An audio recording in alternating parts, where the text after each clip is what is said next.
I just want to start out by saying I've got great blood pressure. I'm in good spirits. I have plans for the future, guys. Welcome in.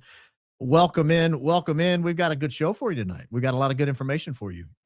Got some announcements to make towards the end of the program. Nothing major, but just changing a little bit of what the way we do things on the back end of the program a little bit. And it will affect the a few operations. I've had a cough all day. I don't know where it came from. It started when I was working out this morning, and I've been hacking ever since. So I apologize for that, but it will get better. It will get better. If you caught Candace's show last night, I thought her opening was stellar. I thought it was stellar. Guys, we've carried this a long way. Not me, not Candace, you guys. We as a community, we've carried this a long way.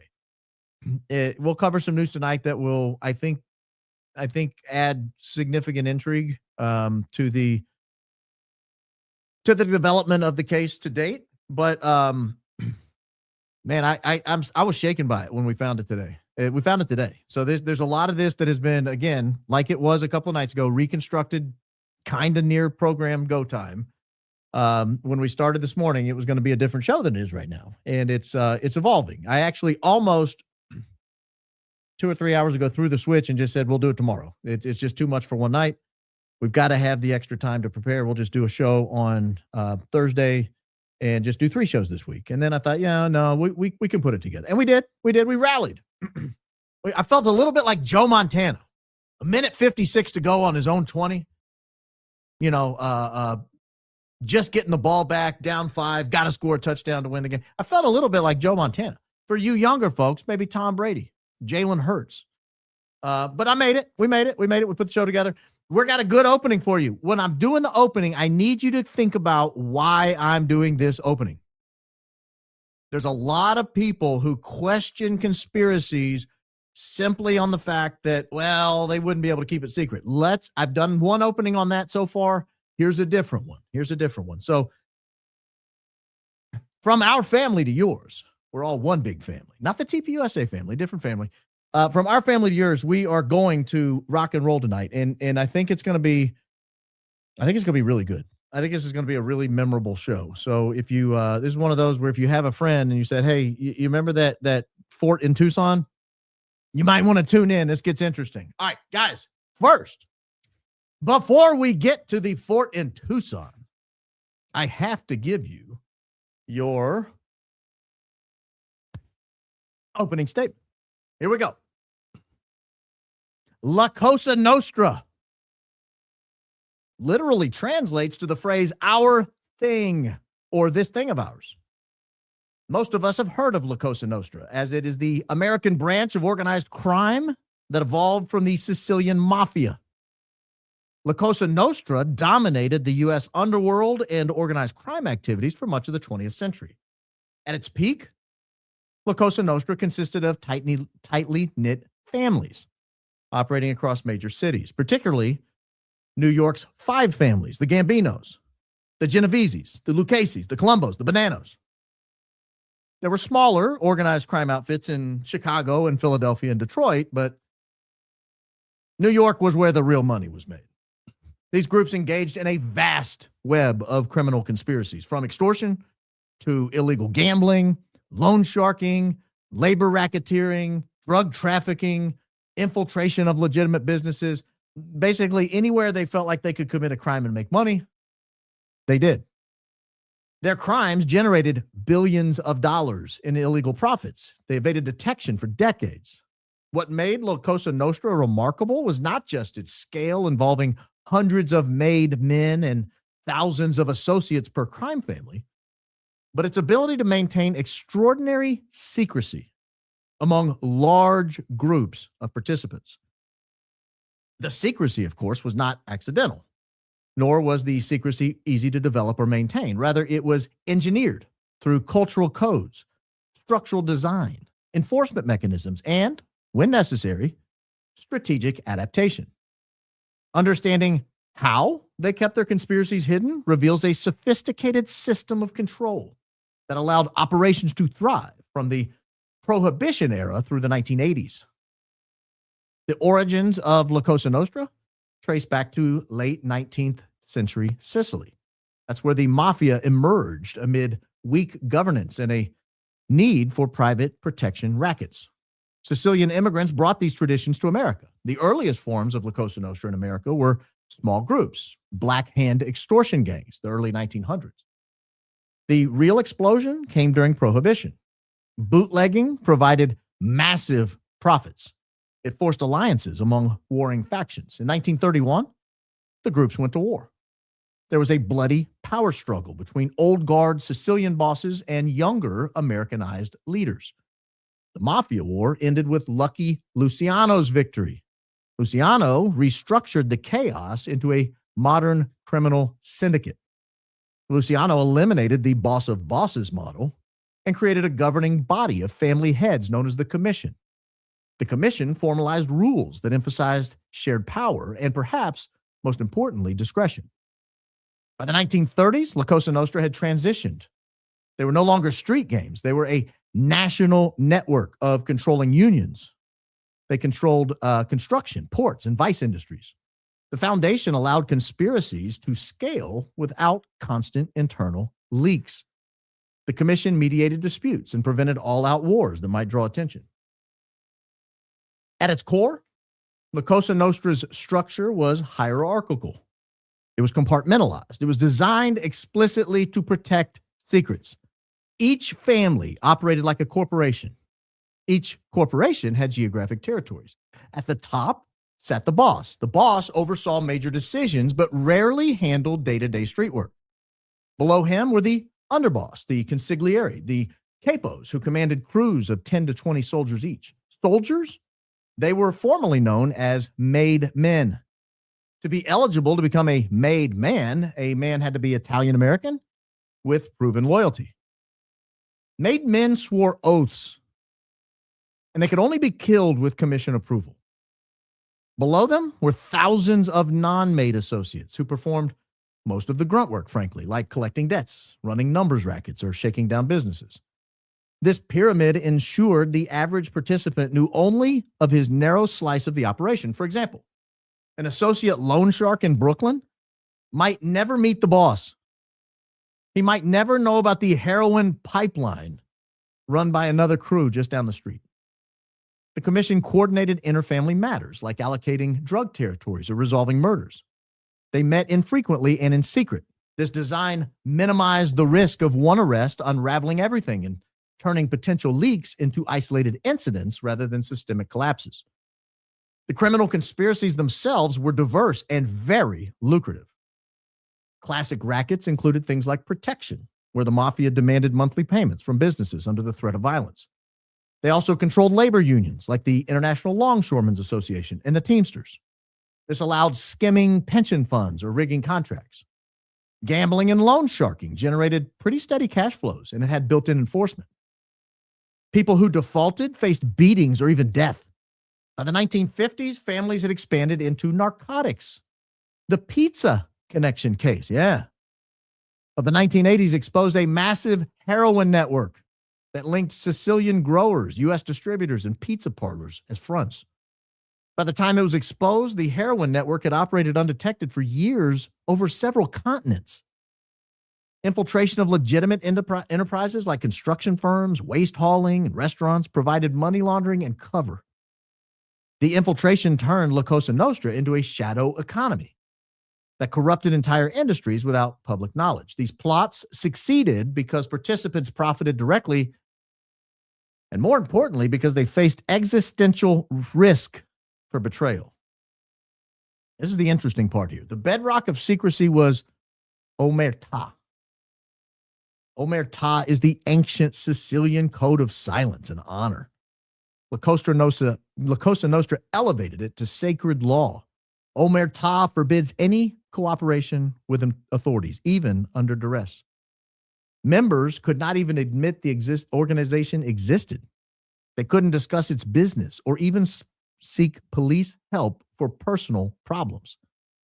As the oath states, quote, "Whoever cannot take care of himself without police protection is both a fool and a coward." Violations of omertà were punishable by death and often extended to the informant's family to deter others. This was drilled deeply into recruits through explicit commandments. For example, they learned to never talk to police, never introduce yourself to another made man without first having a mutual contact, and above all, maintain absolute silence about La Cosa Nostra, or else.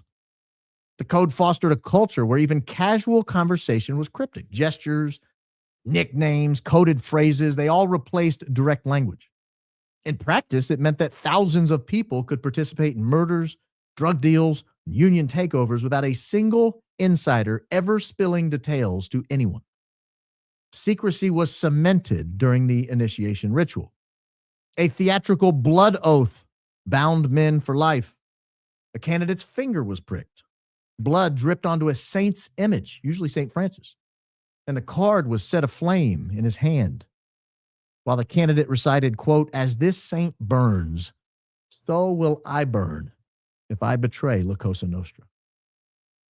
The man swore loyalty to the family above all, including his wife, including his children, including his country. He then pledged omerta. The ceremony was described by an early La Cosa Nostra defector named Joseph Valaki in 1973. It was later recorded by FBI bugs. The pledge created psychological ownership. New made men felt they had crossed an irreversible line. Breaking omerta meant not just death, but eternal damnation in the eyes of their peers. The ritual reinforced an us versus them worldview. Families were recruited from blood relatives or long-trusted neighborhoods where cultural norms of Sicilian vendetta and distrust of state were already ingrained. Beyond omerta, practical safeguards amplified secrecy. Compartmentalization was ruthless. Soldiers reported only to one capo. That capo filtered the information upward to one person. Major conspiracies were segmented, so no single person held the full blueprint. Violence served as the ultimate enforcer. Hitmen swiftly did away with rats and usually had the commission's blessing to avoid personal vendettas. Corruption greased the wheels. La Cosa Nostra bribed the police, judges, politicians, and union officials. In the 1950s, the FBI even denied the Mafia's existence.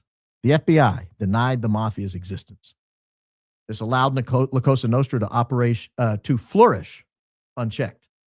Legitimate business fronts laundered money and provided alibis, while coded communications frustrated surveillance.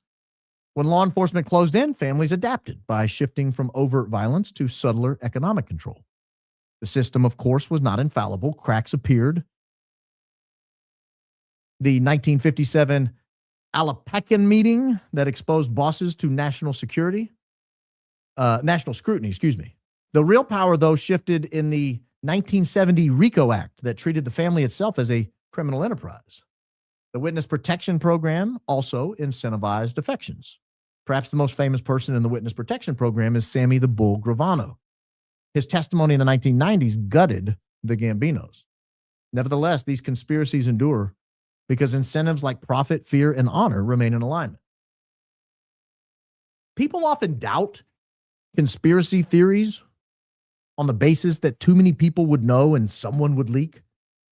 And that's just not true. La Cosa Nostra is an example, but it's just one example of an organization structured around secrecy. They're certainly not the only one. Militaries, gangs, and even non-mafia criminal organizations have been known to violate laws by laundering money, selling drugs, transporting children, and even taking lives. The actions are illegal, yet these groups often operate undetected for years with many participants. Many call them crime rings. I call them what they are, conspiracies. I believe in them, so I'm a conspiracy theorist. And that is your opening statement. Why did I give that opening?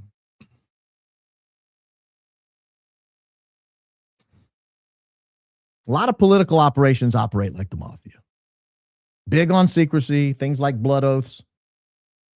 Even Brian Harpole in his weird interview, frankly, with Sean Ryan, we're going to play a clip of that tonight, in his weird interview with Sean Ryan, talked about he's got the tattoo. He'll never betray me. I know he's got the tattoo. He's a brother. That's a blood oath, brother. That's just a modern version of a blood oath.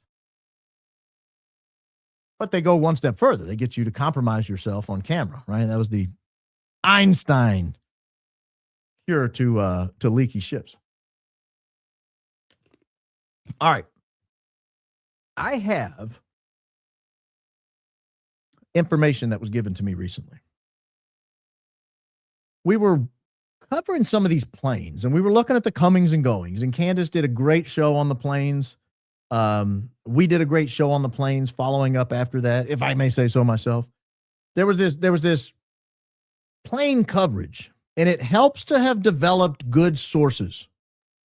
Because when I put my planes up on the screen, it allowed someone affiliated with TPUSA to say, you're missing a plane. And I thought, no, I'm not missing a plane. That's just not possible. We've looked at this for too long. We've studied too much. I know every plane that came in and out of Provo that day. No, you don't. Now, that's not possible. There's not another plane. We know what plane Tyler came in on, I believe. We know what plane Andrew came in on, I believe. I think I know what plane Erika came in on. I think I know what plane Rob McCoy came in on. And the guy just said, you're missing a plane. You're just flat missing a plane. I'll tell you the tail number of the plane. I was like, all right, ready to write it down. The tail number was November 582 Mike. And I looked at that and I thought, well, that's interesting. Because when you pull it up, there is a connection going into Provo that day. And it's a connection that, frankly, makes a lot of sense that it would be going into Provo. This is the plane that left. That's Arlington Heights, where Charlie's parents live, right here. And this plane leaves from right there, Chicago Executive, like half a mile away. And it heads, would you believe it, to Provo. I think I got to skip to the next day because of the timing. Yeah, there it is. So this is Zulu time. So it lands at 0100 September 11th Universal time, but you subtract 6 hours, and that would give you 1900, so 7 p.m.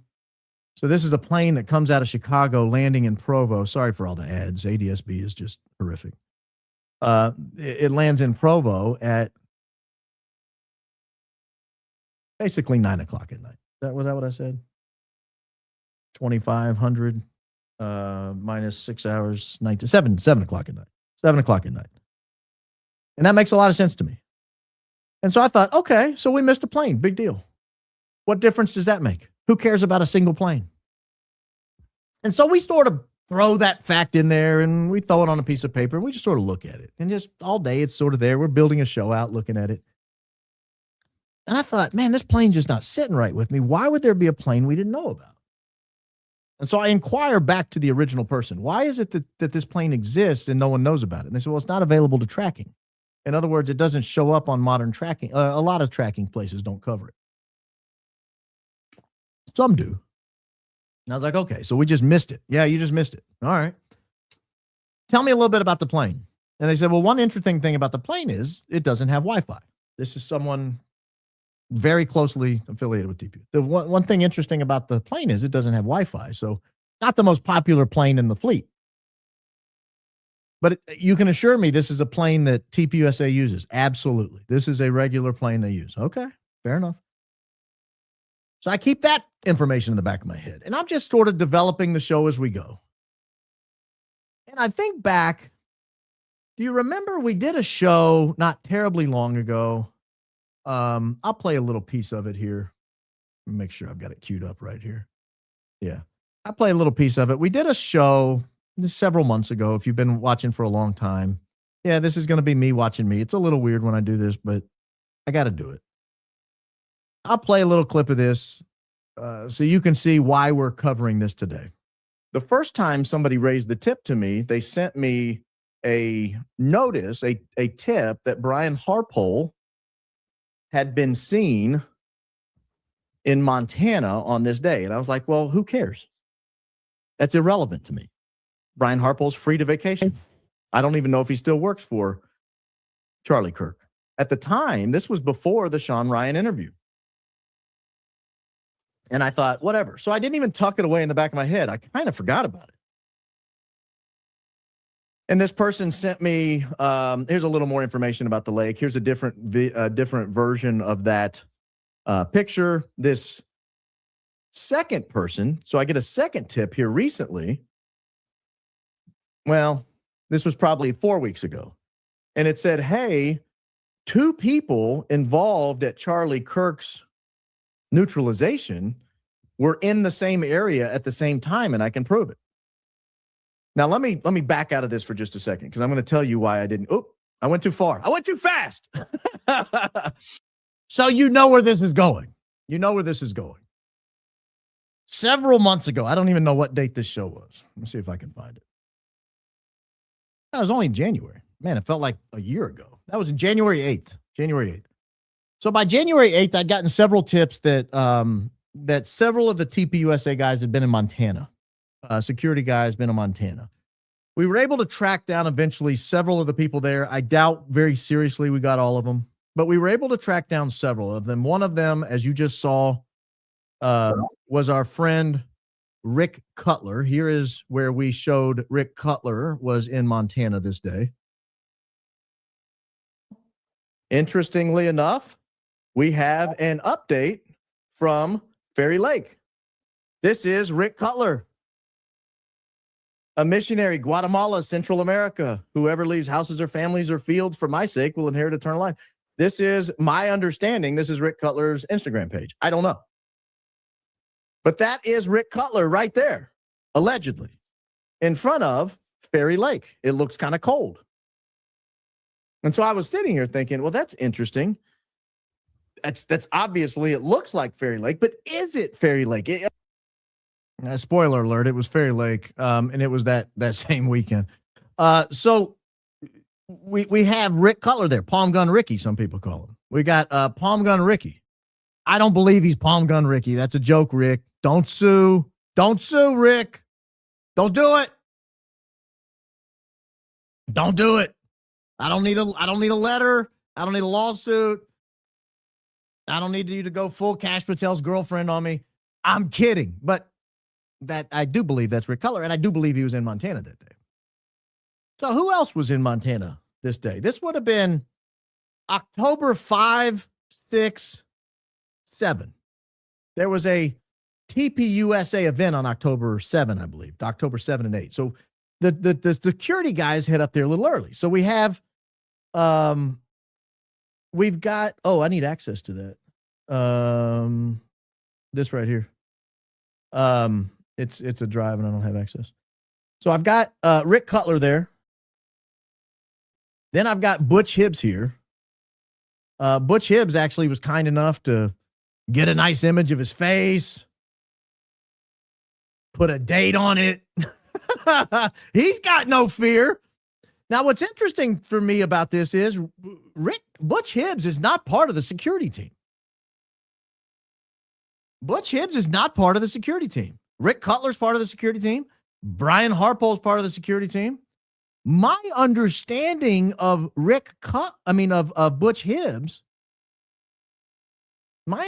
Butch Hibbs, going back to Frank Turek's description. So here it is. This is October 6, 2025, Monday, October 6th. You can't, that's Butch Hibbs. Hard to argue with that. Behind his polarized Ray-Bans, but that's him.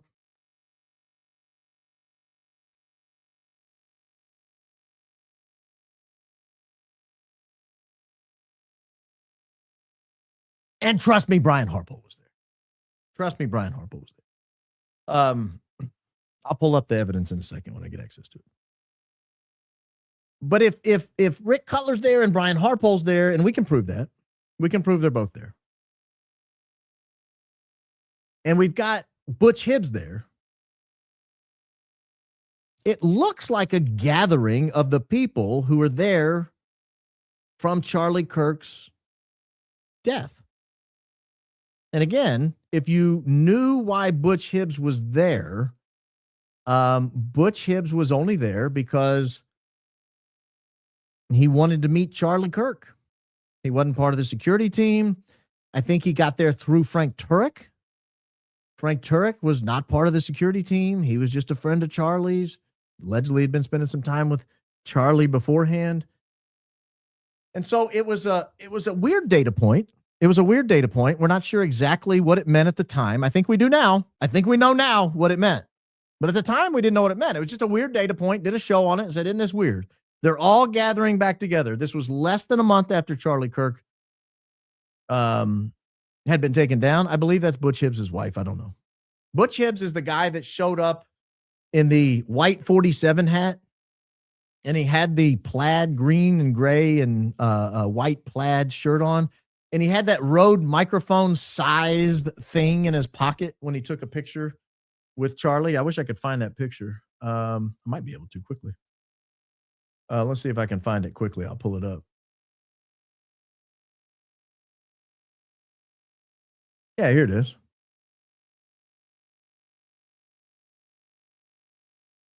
Yeah, it's not the greatest quality, but I'll try to find a higher quality one.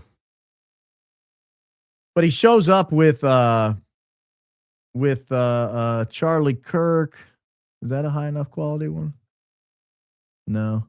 And he had the little Rode microphone thing in his shirt. That was a Rode microphone sized circular square. I mean, guys, if it wasn't that, I have no idea what it was. No idea whatsoever what it was.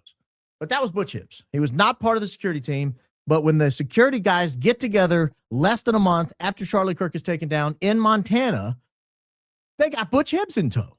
It was weird. It was weird. If Butch Hibbs wasn't involved in any way with what happened, what the hell's he doing there? He's just a random guy. None of them had met him before that day. Presumably, he went back home. Why is he showing up on a TPUSA security guys outing? Weird. Very, very weird.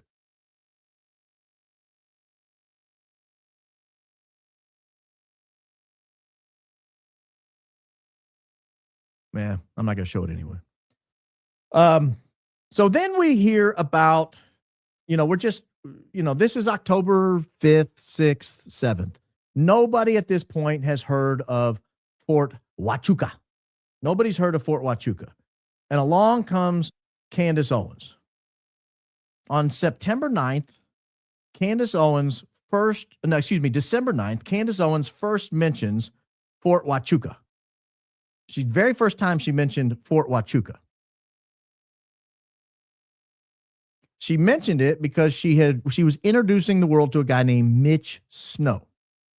Mitch Snow had been to Fort Huachuca. This was his testimony or his statement given to Candace. He had been to Fort Huachuca. And while he was there, he thought he spotted some people. One of the people he identified on that particular day was Brian Harpole, security guy for TPUSA. Later, he went on to say he thought he also saw potentially Erika Kirk. Now, you can believe him, you cannot believe him. I'm not going to force you to believe him. But that was December 9th. December 9th. If I want to put this in context, the time context, I gotta put it in a context here because you have to understand everything that was going on. At the time, Candace was little more than a nuisance to TPUSA. Like, she was covering the thing. She thought that TPUSA might be responsible for the death of Charlie Kirk or involved in some way, or at least was acting cagey. I don't want to put words in her mouth. You can go back and watch her old shows. I'm certainly not trying to disparage her in any capacity whatsoever. I'm just trying to give you context for what's going on December 9th when she first mentions Fort Huachuca. A few days before that, 5 days before that, Blake Neff had given the most bizarre tweet in the history of mankind. The live stream we announced has been set at 4 p.m. Eastern, 2 p.m. local time, December 15, Monday, December 15. A collection of Charlie's friends will respond to statements made by Candace O to set the record straight once and for all. We'll be live streaming from Charlie's Phoenix studio. Our offer from yesterday holds. If she would like to join us in person in Phoenix, she's welcome to do so. She can let us know by the end of today. He didn't give any explanation for the necessity of Such a short timeline to accept. There was less than 24 hours for her to accept. This was edited on 12:21 a.m. It was edited because he originally didn't even tag Candace in it. You can go back and look at the edit history here. He gives a really tight timeline here for her. So that's sort of what's going on. Candace is sort of making these accusations. She's bringing up inconvenient facts that TPUSA doesn't want to address. They keep ducking and dodging. They're looking guilty. It's just not going well for TPUSA. They're clearly on the losing end, and they thought, well, the way to do this is to just talk to Candace live. We'll just address what she had to say. We all took it to mean that they would interview her.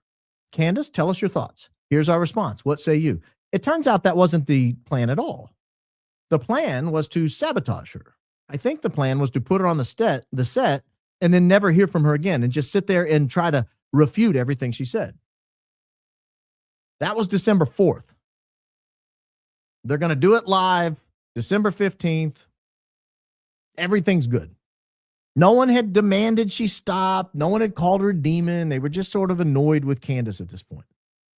5 days later, before the December 15th deadline, 5 days later, Candace does the very first Fort Huachuca story. That gives you context of what's going on. After the December 9th episode,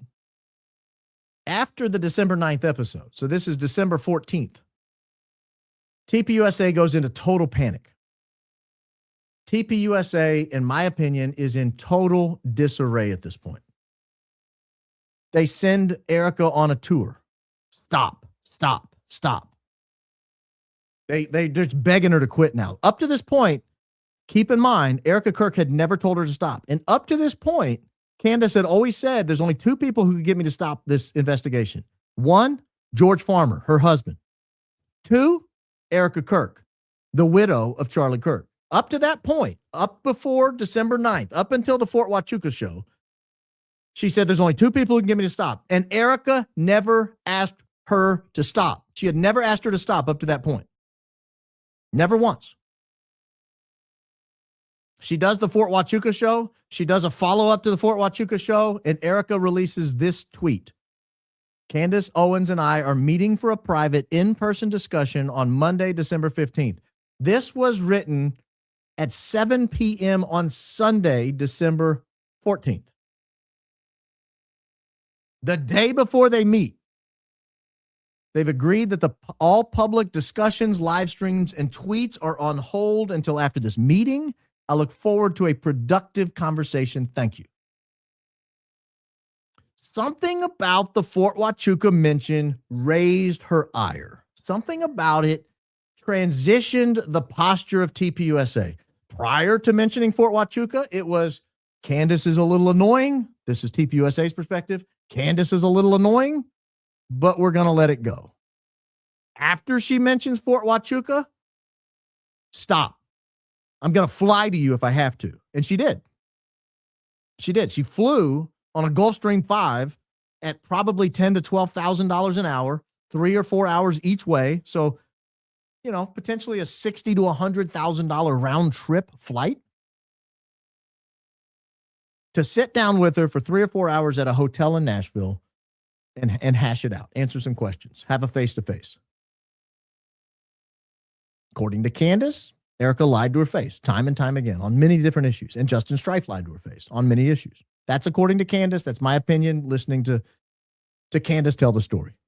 So this is the context for what's going on in the world. And everybody asks, what's the big deal with Fort Huachuca? Why does Fort Huachuca matter?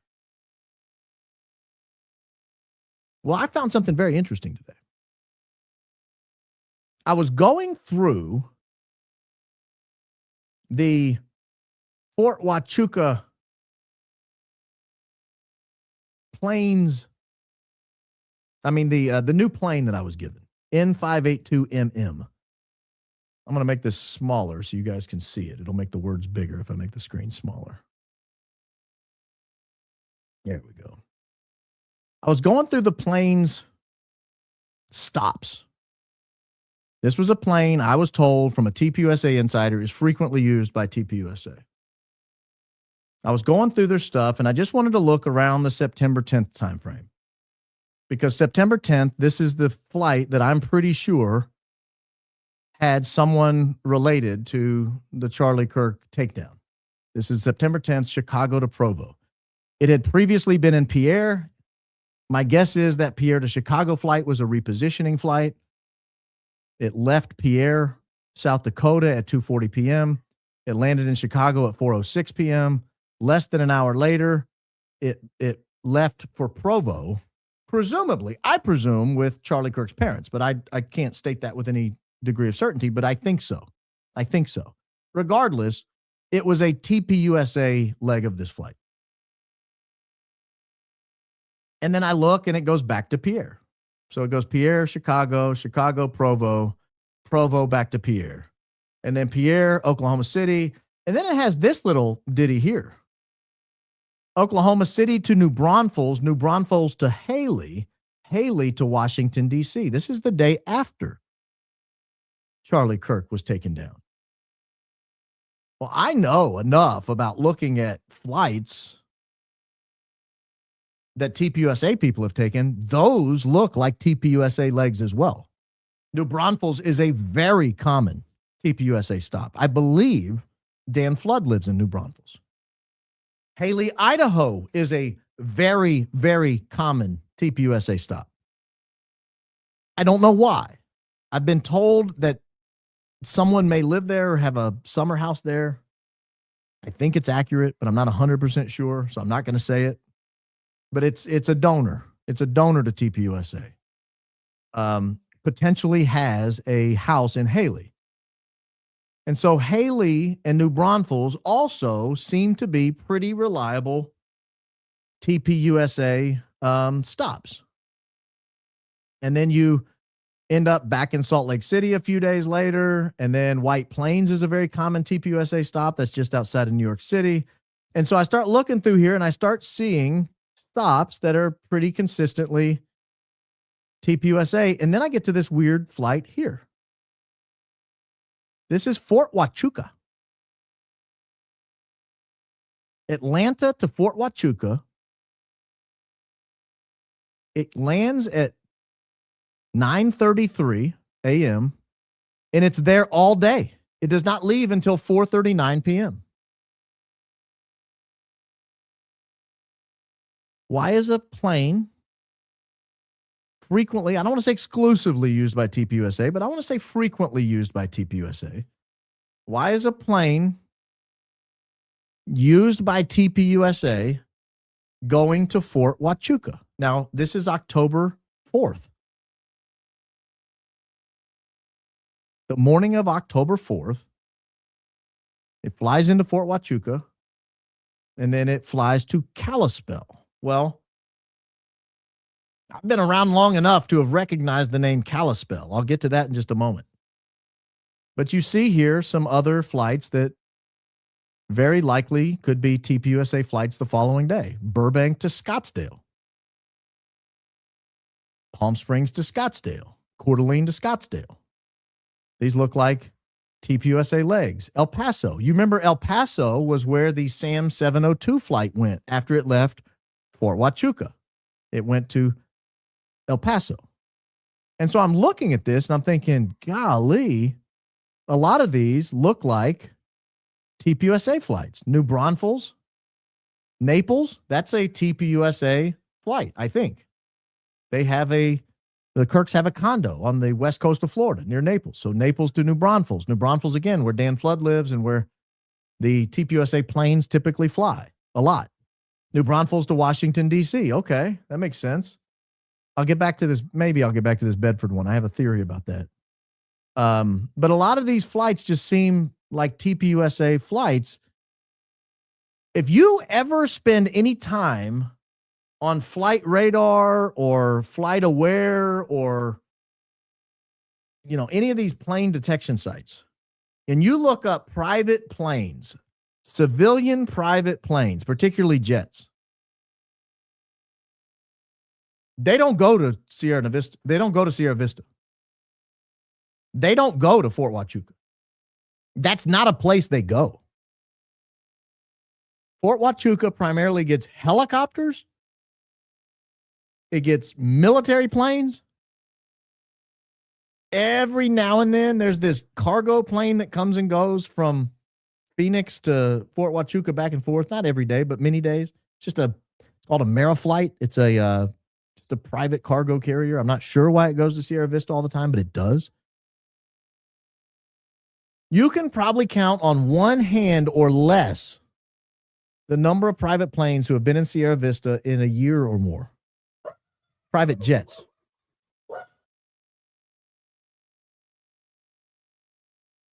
Cough button is also a Tilly hush button.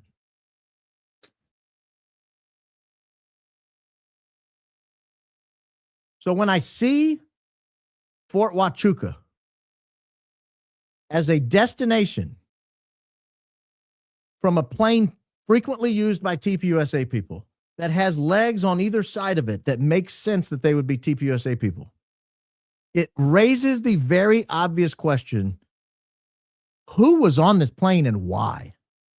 Why is a TPUSA person potentially going to Fort Huachuca on October 4th, less than a month after Charlie Kirk passes away?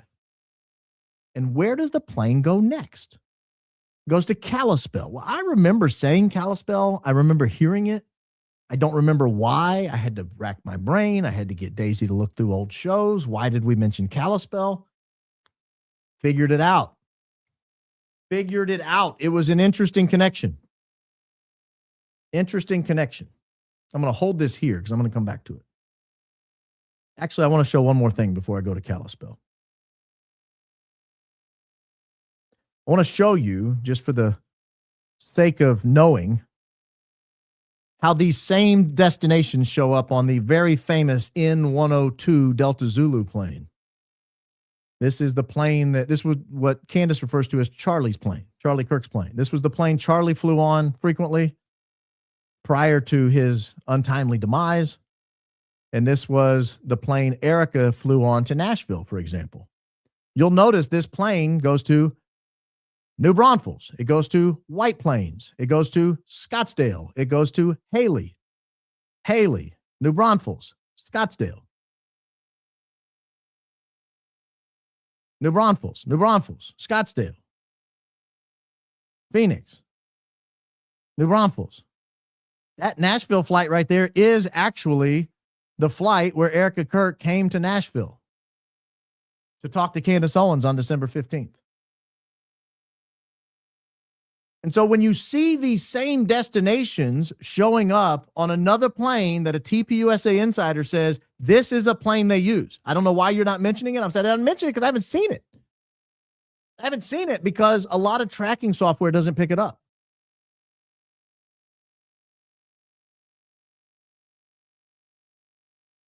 But again, you got to put the timing into context. On October 4th, when this new plane flies into Fort Huachuca, a private jet flies into Fort Huachuca. Again, not something that's common at all. I challenge you, go back through all the planes who have landed at Fort Huachuca. I mean, they only get a couple of 3 planes a day. Some days, 1, none. Some days, 0. Many days, 0. No planes at all, much less private jets. It just doesn't happen. Private jets typically don't land on military bases.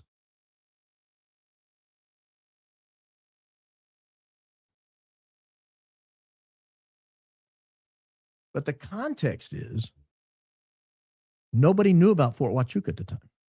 Nobody knew about this plane at the time. They had seen the planes we were tracking. They knew all the planes we were looking at. Nobody was looking at this plane.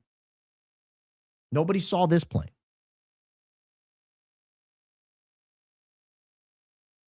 So now I want to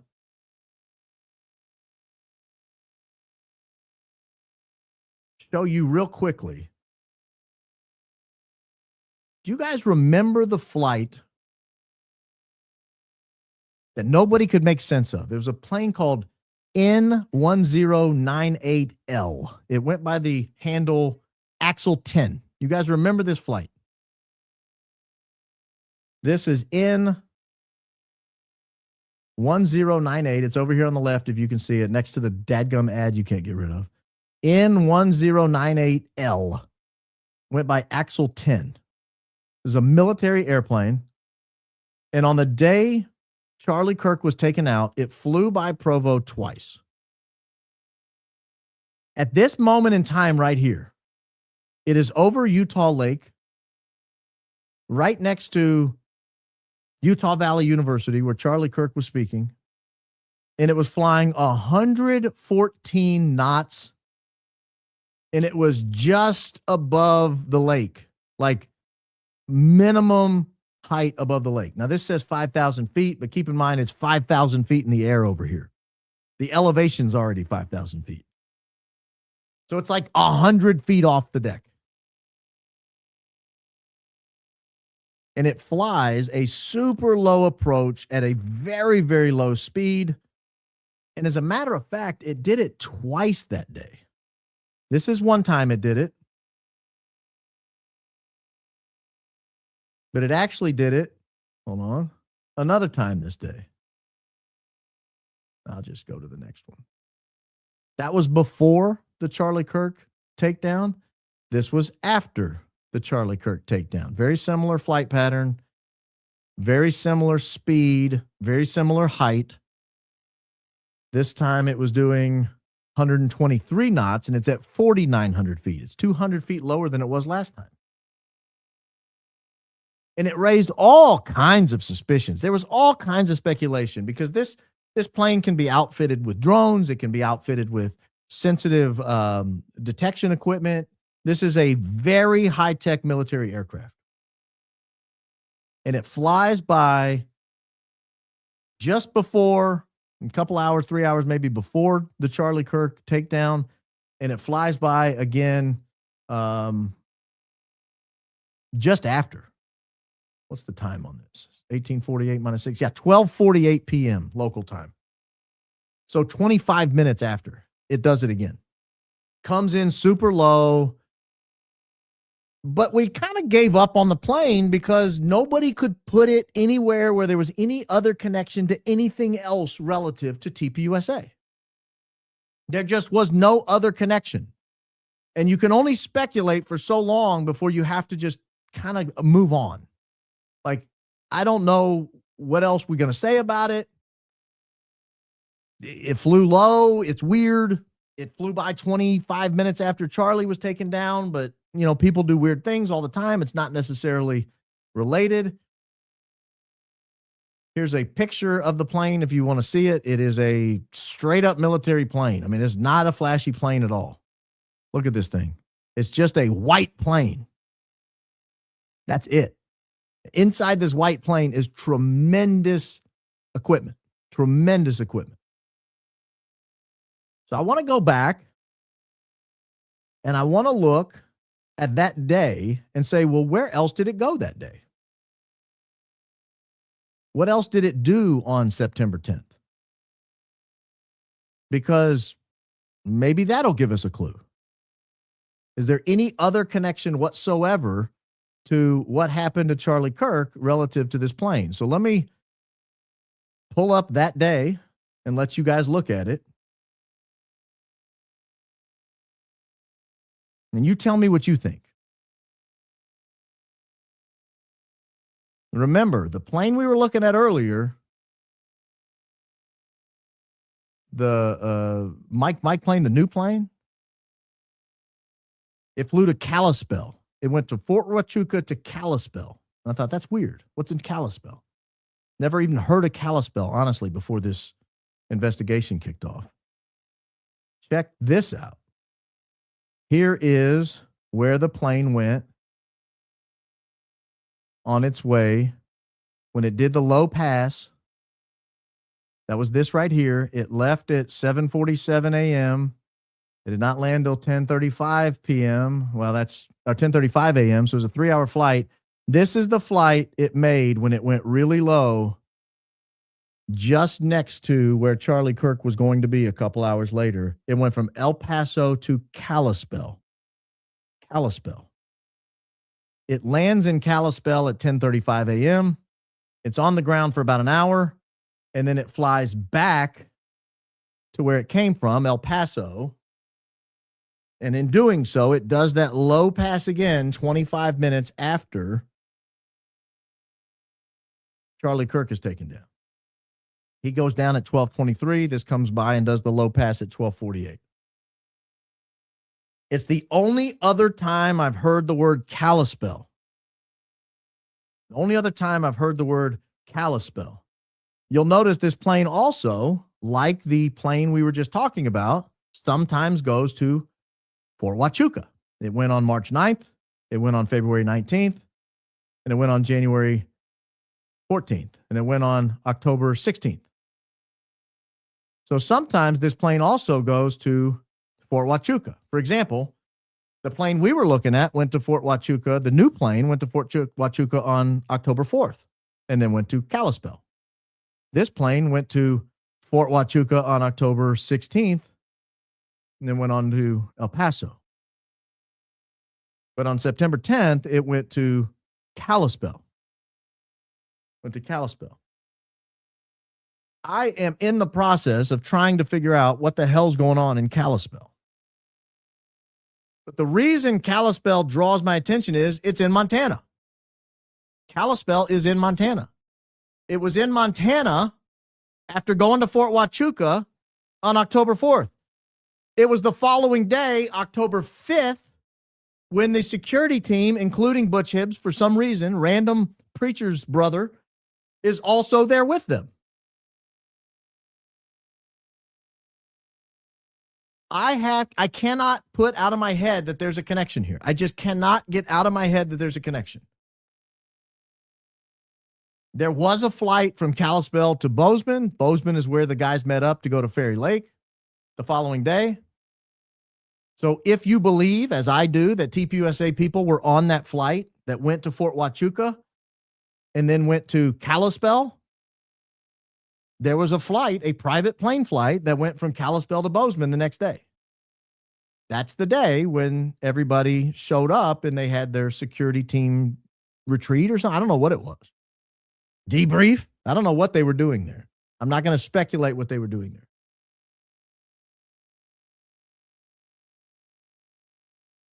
I'm telling you, this Fort Huachuca thing has meat.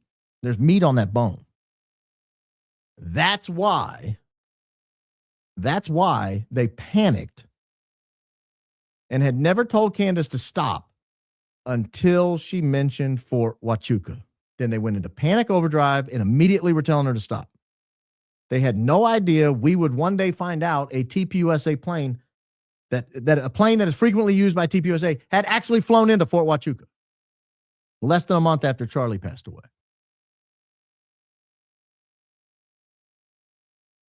And I can't think of a good reason why, because you remember it was then 2 months later when Andrew Kolvet sends a text message to our friend over on another channel and says, you should tell them that Erika certainly wasn't at some fort in Tucson.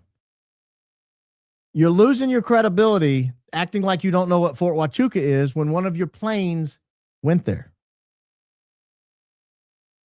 You lose that credibility.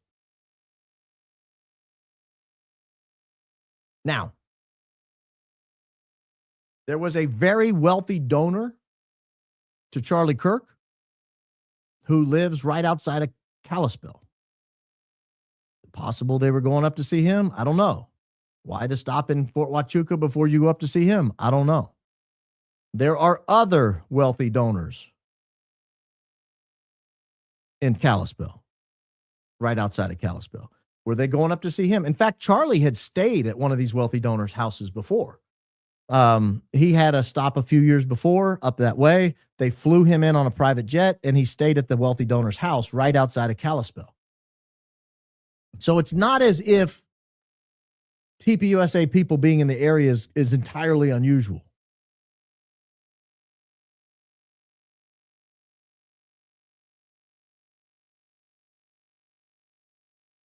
I want to answer a question just because we like to do that here.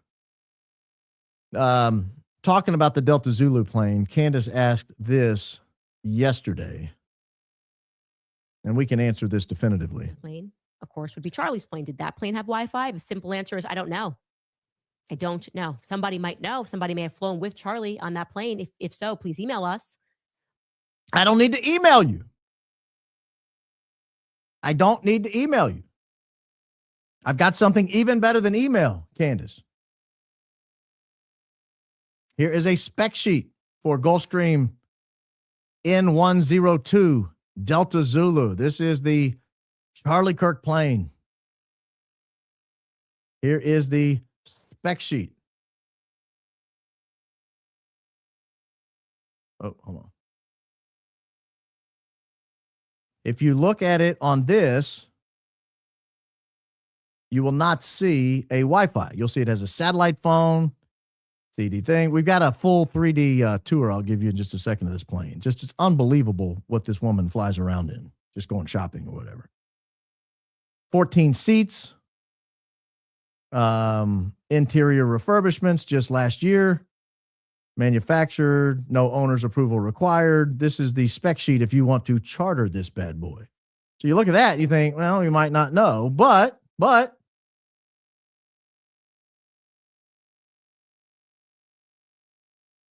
hold on. Why am I looking at that? It does say complimentary domestic Wi-Fi service when chartered by PrimeJet. Oh, it says it on the spec. Where on the spec? I don't see it.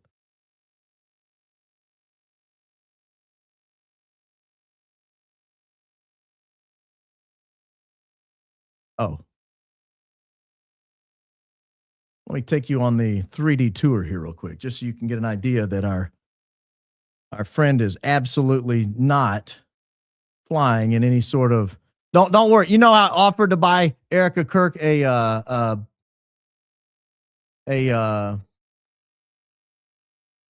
coach ticket if she would fly. If she would fly coach, her next 2 flights are on me. She's not going to fly coach when she's used to flying this way. Look at this plane. This is a tax-free charity. Look at this thing. This is what they fly on. This is a lot of people. This is more than $10,000 an hour. Meaning, if you were to charter this thing from Scottsdale to Nashville, it would cost you more than the average salary of an American for the full year. And you would burn that in a 3-hour flight. Look at this thing. I myself have never been on a plane like this, nor do I think I ever will, because why would I? Check out this. I mean, you get up here in the flight deck. This thing's great. Just get an idea of what it is back there. I mean, this is a beautiful plane, a beautiful plane.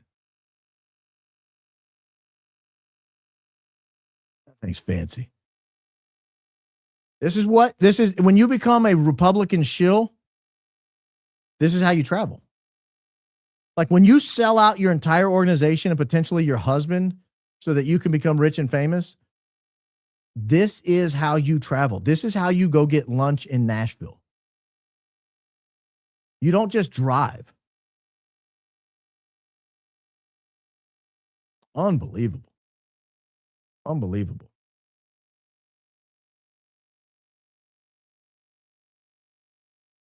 All right. Now, so we answered that question for you. Yes, it has Wi-Fi. Now let me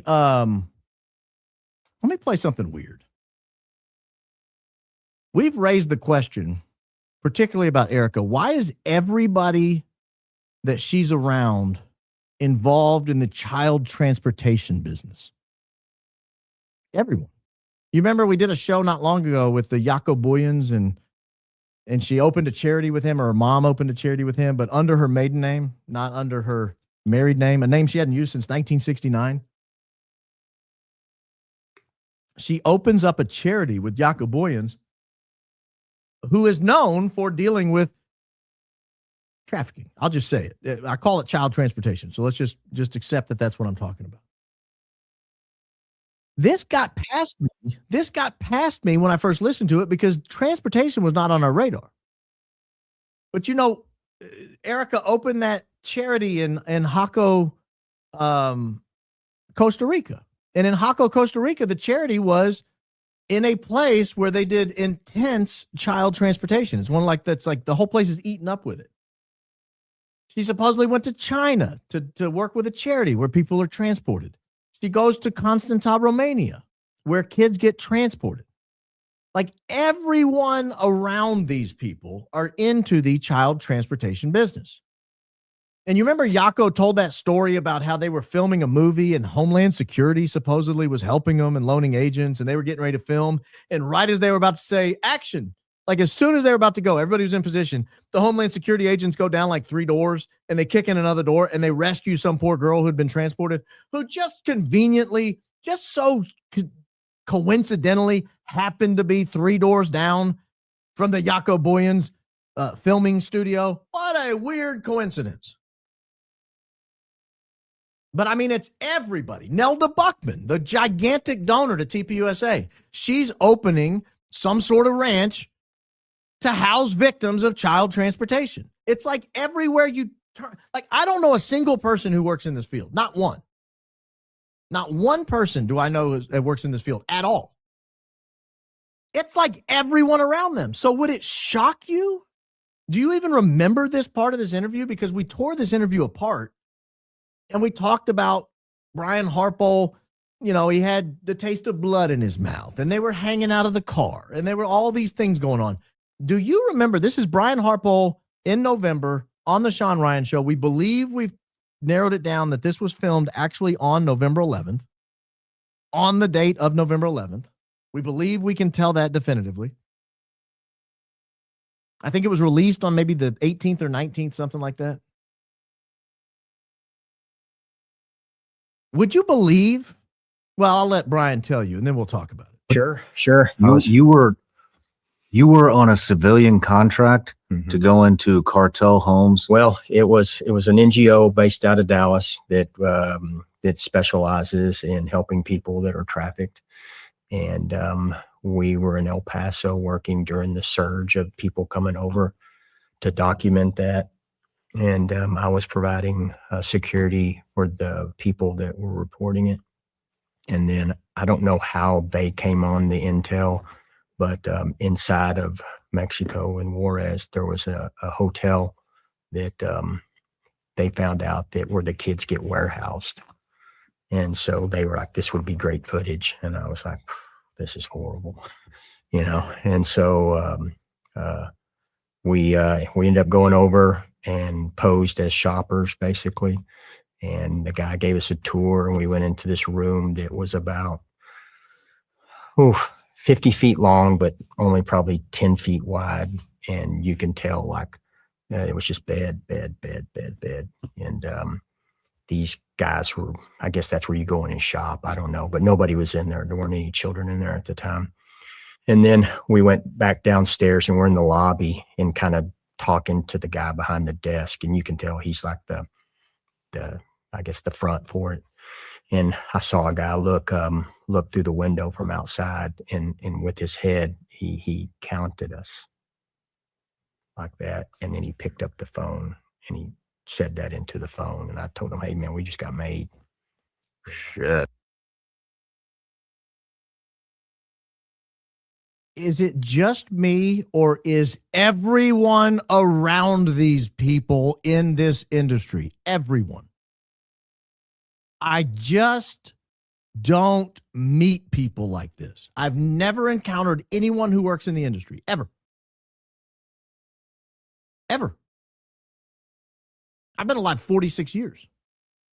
I've never worked with anyone that has anything to do with child transportation whatsoever. But when Erika Kirk kicks off the Make Heaven Crowded tour, guess where she does it? Well, she does it at a church where the preacher is accused of covering for child transportation, I think is the way the story goes, if I'm understanding that. Like everywhere they turn around, it makes you want to know the question. Why was she texting that 15-year-old girl? What was she doing in New York? Why was she traveling to all these foreign locations? Why was she in Croatia? Why was she in London so many times? Why was she in Paris? At the same time, Epstein was in Paris. Why was she? What the hell is going on? And does it have anything at all to do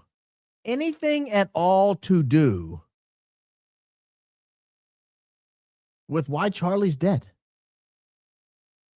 Like would that have anything to do with it?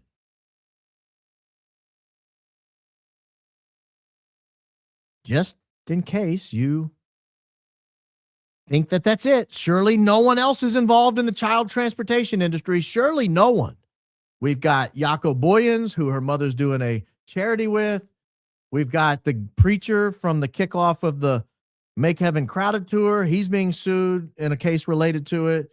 We now have Brian Harpole. We got, just everywhere you turn around, everybody seems to be involved with it. Well, what about Palm Gun Ricky? Surely that guy's not. And again, go back to the Montana meeting. Well, who was there? Palm Gun Ricky? Brian Harpole? We just heard from Brian Harpole. He'd been involved in that a little on a job. What about Palm Gun Ricky? Surely not you, brother. Tell me it ain't. Oh, it's so. Rick has a passion to see the nations restored, healed, and whole. His ministry is helping bring hope and healing to victims of human transportation through aftercare.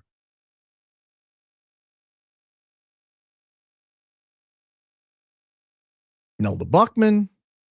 It's just every time you turn around.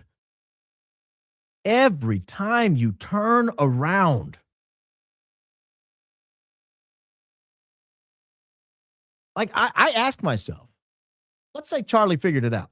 Let's say Charlie finally, he's a smart guy. He puts patterns together. Let's say he figured it out. One day he was like,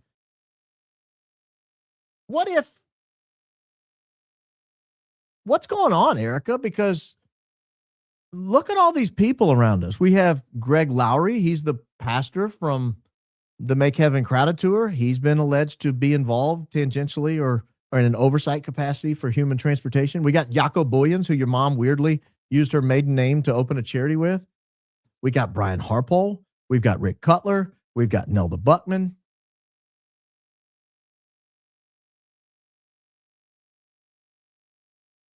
There are others. I don't want to name them. There's others on the list here I'm not going to name. But everywhere we turn around, this is the context of what we're dealing with.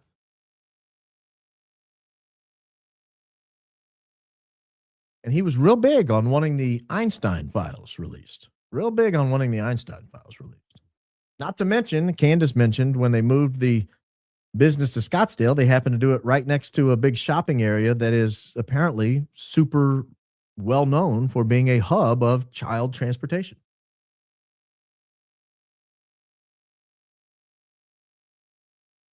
And then he starts looking at Erika and he says, wasn't that what all your charities were doing? Weren't they dealing with child transportation? Isn't that why you said you were in China and all these other places?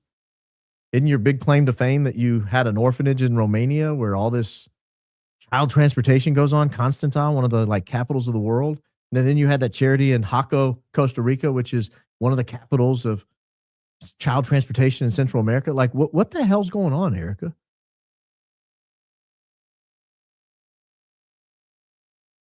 I'm trying to figure out who killed Charlie, how, and why.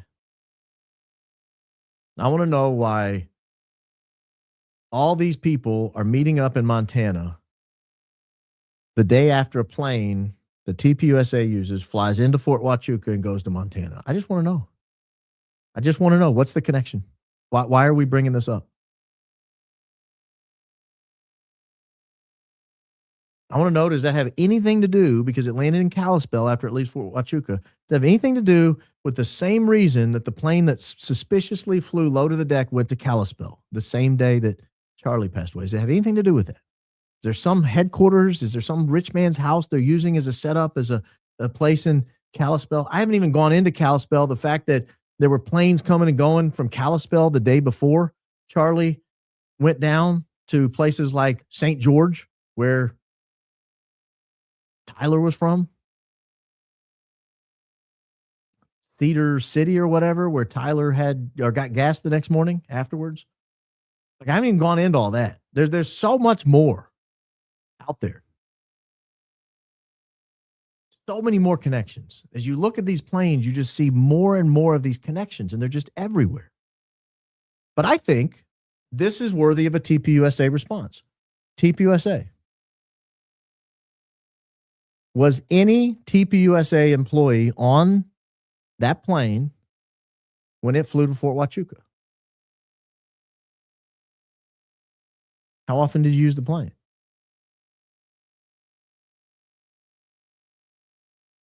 It's worthy of a response. I think Andrew should respond to what time he flew into Provo. We covered that Tuesday. What time did you fly into Provo, Andrew? When did you get there? What plane were you on?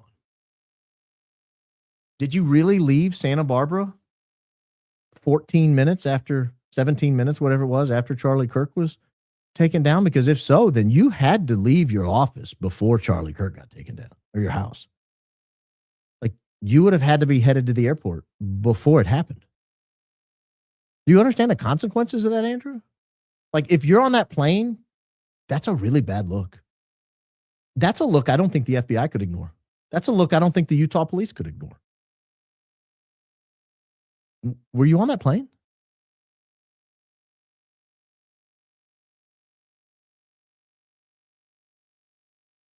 Because it's the only timeline that makes sense. Because at least one person who talked to you, I believe, remembers you saying you flew from Arizona. Candace said she heard that you fell into Erika's arms. Well, Erika was supposedly already at the hospital when you fell down. So when you landed. So you didn't obviously come in on that later plane, I don't think. The only other opportunity to leave Santa Barbara would have been on that earlier plane that left 14 minutes after Charlie Kirk got taken down, or 17 minutes maybe. Either way, you would have had to be gone from your house, packed, on the way, park your car, walk into the airport, let them know which plane you're getting on. Even though it's an FBO, you still got to check in. Walk out to the plane, get on it, buckle your safety harness. They got to get cleared for takeoff. They got to, file a flight plan. It doesn't happen in 14 minutes. You cannot get from your house to wheels up in 14 minutes. It doesn't work that way. So if you were on that plane, it raises a rebuttable presumption. You knew it was going to happen. It's a rebuttable presumption. You could say you were going to Scottsdale for hanky-panky or some other reason. I don't know. But if you were on that plane, you were not up to good. You were up to no good. No good. Because otherwise, you'd be telling people, yeah, I was on that plane. I was going to Scottsdale anyway that day. I had some work to do in town. My plane weirdly left about the time that it happened. I was nervous on the plane. I was aware it happened. I didn't know what was going on. Why did Marina Minas at 1:05 Arizona time say you were already on a plane that day? You'd already been on a plane.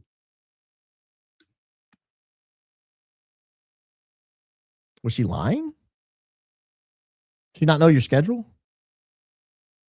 You guys seem to work closely together. You have enough text together. She doesn't have a clue where you are or when on the day the biggest event in the history of TPUSA happens. She doesn't know where you are. She's just lost. She's confused about where you're going and when. It's weird. I think it's been a bad week for you, Andrew. I think it's been a bad week for TPUSA. A bad week. This is the type of week where you would need to launch an attack to try to regain some semblance of control over what's happening, because it's spiraling out of control. You guys are losing. You're on your back foot. And this is a big game. This is a big game. This isn't like losing pickleball, where Charlie's mentor tragically dies, and I think he's the first ever pickleball death, maybe. I'm not sure. This isn't like that. This isn't that kind of game. This isn't pickleball, Andrew. A man died. We're trying to figure out who killed him, how, and why. And you look really bad right now. Really bad. I'm not accusing you of being involved. I'm just saying you look terrible. Terrible, Andrew. Terrible. And I think if I looked as bad as you do and I was innocent, I would tell somebody. If I looked as bad right now as Andrew does on March 25th, 2026, if I looked as bad as you do, Andrew, I would be providing receipts. And I'm willing to show the receipts on my screen. I'll pull them up and say, we've been wrong the whole time. Here is where Andrew flew in actually at 4:40. And maybe Candace misremembered the conversation. I doubt she records all her conversations, so it's probably just her memory.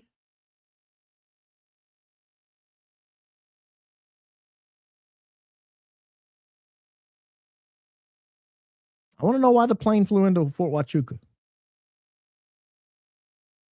I want to know why the plane flew from Provo to Santa Barbara before Charlie got shot or got banged or whatever happened to him.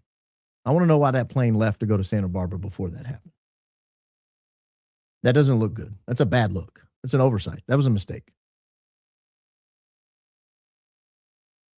If you were on a different plane, I've looked at all the planes that came into Provo. I can't see a different plane you'd be on that would fit the timeline that you by talking to Candace, have sort of boxed yourself into. I can't find another plane that fits that timeline. But if there's another one, tell me. Tell me.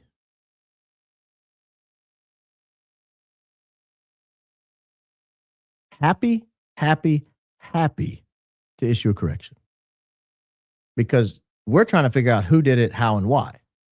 You guys continually saying it was Tyler Robinson from 426 feet away with a 30-06 is not going to cut it, bub. It's not going to cut it. I don't care if his DNA's on the gun. It was his gun. I've got a lot of guns. My DNA's on every one of them. Every single one of them. I got a gun sitting right there. I guarantee you my DNA's on it. It's just the nature of owning a weapon. You are going to have your DNA on that weapon. My understanding is the gun he had 4 or 5 other people's DNA on it. Are you telling me that Tyler's DNA being on it is sufficient to conclude his guilt? Therefore, 4 or 5 other people must also be guilty because their DNA is also on the gun. That mean they took the shot?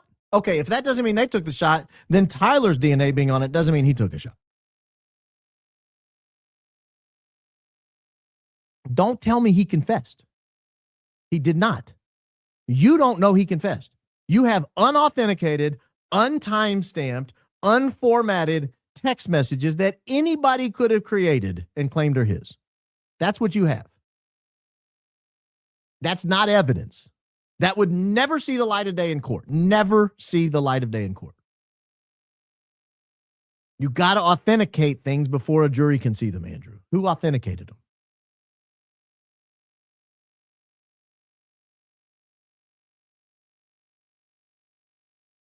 And I know it might go to weight, not sufficiency if it turns out it's his account. But again, you could argue the weight of it. Does anyone else have access to that account? These are supposedly Discord messages. Could someone else have logged in? Have we gone back and figured out that it came from his handset? How did he get to the shopping center in 15 or 20 minutes? Why did he go to the shopping center? Who pulled out behind him and followed him out of the shopping center? Why did he come back to the shopping center? Why was he at Dairy Queen? There's just a lot of questions, a whole lot of questions. Did he talk to a cop? Was it 6:30 or 7 or whatever time they said it was? You know, Fox News eventually corrected the article or changed the article. I don't know if they corrected it. They changed it to say much later in the evening. Did the cop lie the first time? Who was the guy with long hair on the radio dispatch? You know, a lot of witnesses said they saw a guy with long hair. If there's video footage, Andrew, that shows the SUV door closed before it drove off, would you at least, Andrew, admit that it's weird if the SUV door then opens later on the ride? Would that be weird to you? Because it's weird to me. It's weird to me that it's open anyway. The guy's supposedly dead. Pull up his legs, shut the door. Not like rigor mortis is set in and he's stiff as a board and you can't get him in. Pull the door in. We're doing. They said Brian Harpole in that interview I just played said they were going 100. 100. He said we were going 60, 80, 100 miles an hour, cutting our own intersections in a slick SUV. Go listen to it, Andrew. Does it make sense that when you're doing 60, 80, 100 miles an hour, someone's hanging out of the car? It's weird. It's a weird set of facts.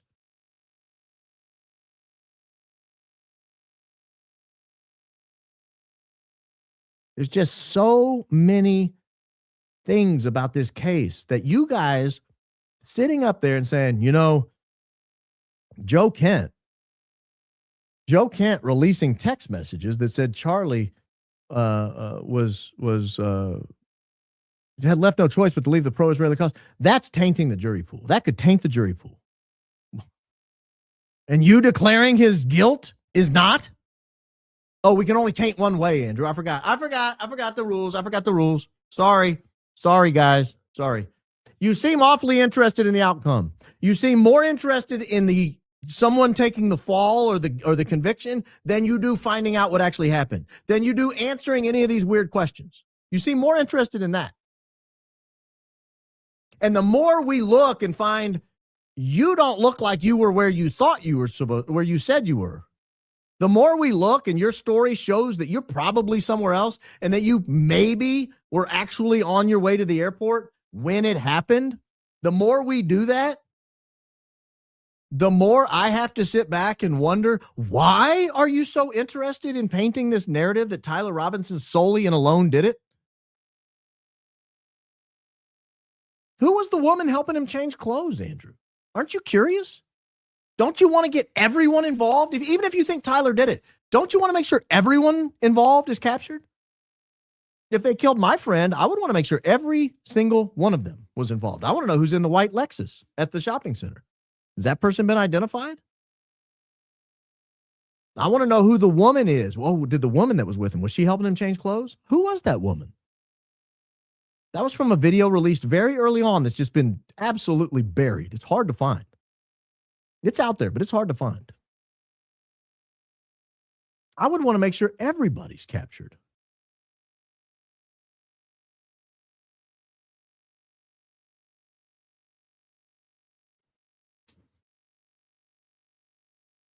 Was there a guy in long hair, shoulder-length hair, and black tactical gear? You're not interested in finding him? Do you have an explanation? Or are you just going to say, I don't believe those people? They're all liars. Multiple different people saw this guy. They all described the exact same thing, but they're all liars. They're all mistaken. They all don't know what they're talking about. That's a thought. I mean, I guess you could go that way. You could disregard every piece of evidence that indicates other people are involved. You could disregard every piece of evidence that indicates someone else did it entirely, that he died a completely different way. You could disregard all of it if you want to, but you have to ask the question, why are you so interested in doing so? The reality is, Andrew, and you know this, a 30-06 doesn't do that damage. Oh, it did it. Blake the other day on Twitter, they shot MLK with a 30-06 and it didn't escape his body. Yeah, it actually did, Blake, it did. MLK was leaning forward. It hit him here in the skull. And you know what it did? After it hit his skull, it shattered his mandible. It tore through his skull and exited his neck. And then it went back into his torso. It hit multiple organs and then hit his shoulder blade, another very hard, sturdy bone. That's when it came to arrest.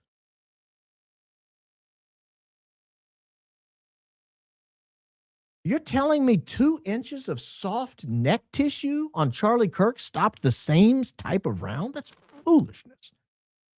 Well, Baron, people have gone deer hunting and it's stopped in their necks. Have you seen a deer neck?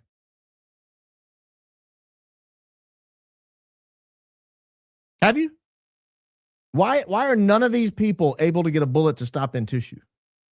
Go look online. There are 1,000 videos of people trying to get a deer around to stop in a deer.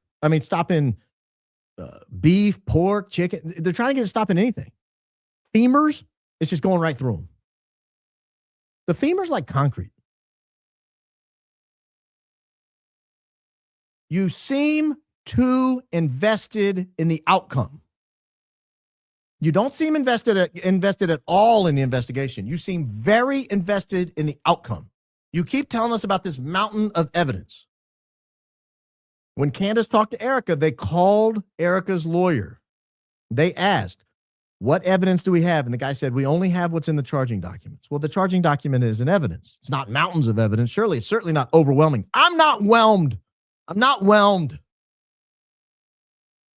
I'm certainly not overwhelmed. I'm not even whelmed. I've not been whelmed yet. I've not been whelmed. The reality is, Andrew, you're lying. You don't have mountains of evidence. Oh, you should see what they have. You haven't seen it. You haven't seen it. You won't see it until May. Assuming Tyler Robinson lives that long. I'm not accusing you of anything, Andrew. I'm not accusing you of anything. But I'm saying you look worse by the day. You look worse by the day. Worse than Blake. Worse than Blake Neff Speed. And then I turn this way. And then I turn this way. Blake was on the record lying twice in the immediate aftermath. That's your guy? The guy who got fired by the Marines for being himself? That's the guy you're going with? That's your buddy on the Charlie Kirk show? The Andrew and Blake show? I know you look worse than Blake because Blake just looks like a buffoon. Blake just looks like a buffoon. Blake looks like he's scared to lose his job because he knows his reputation's kind of in tatters and he probably won't get hired anywhere else. And so he's scared to death to lose this gravy train. He's probably got he doesn't have a wife and kids, but he probably got maybe a house payment, a car payment. Probably drives like one of those purple bugs or something, like VWs. Trying to think of the girliest car I can think of.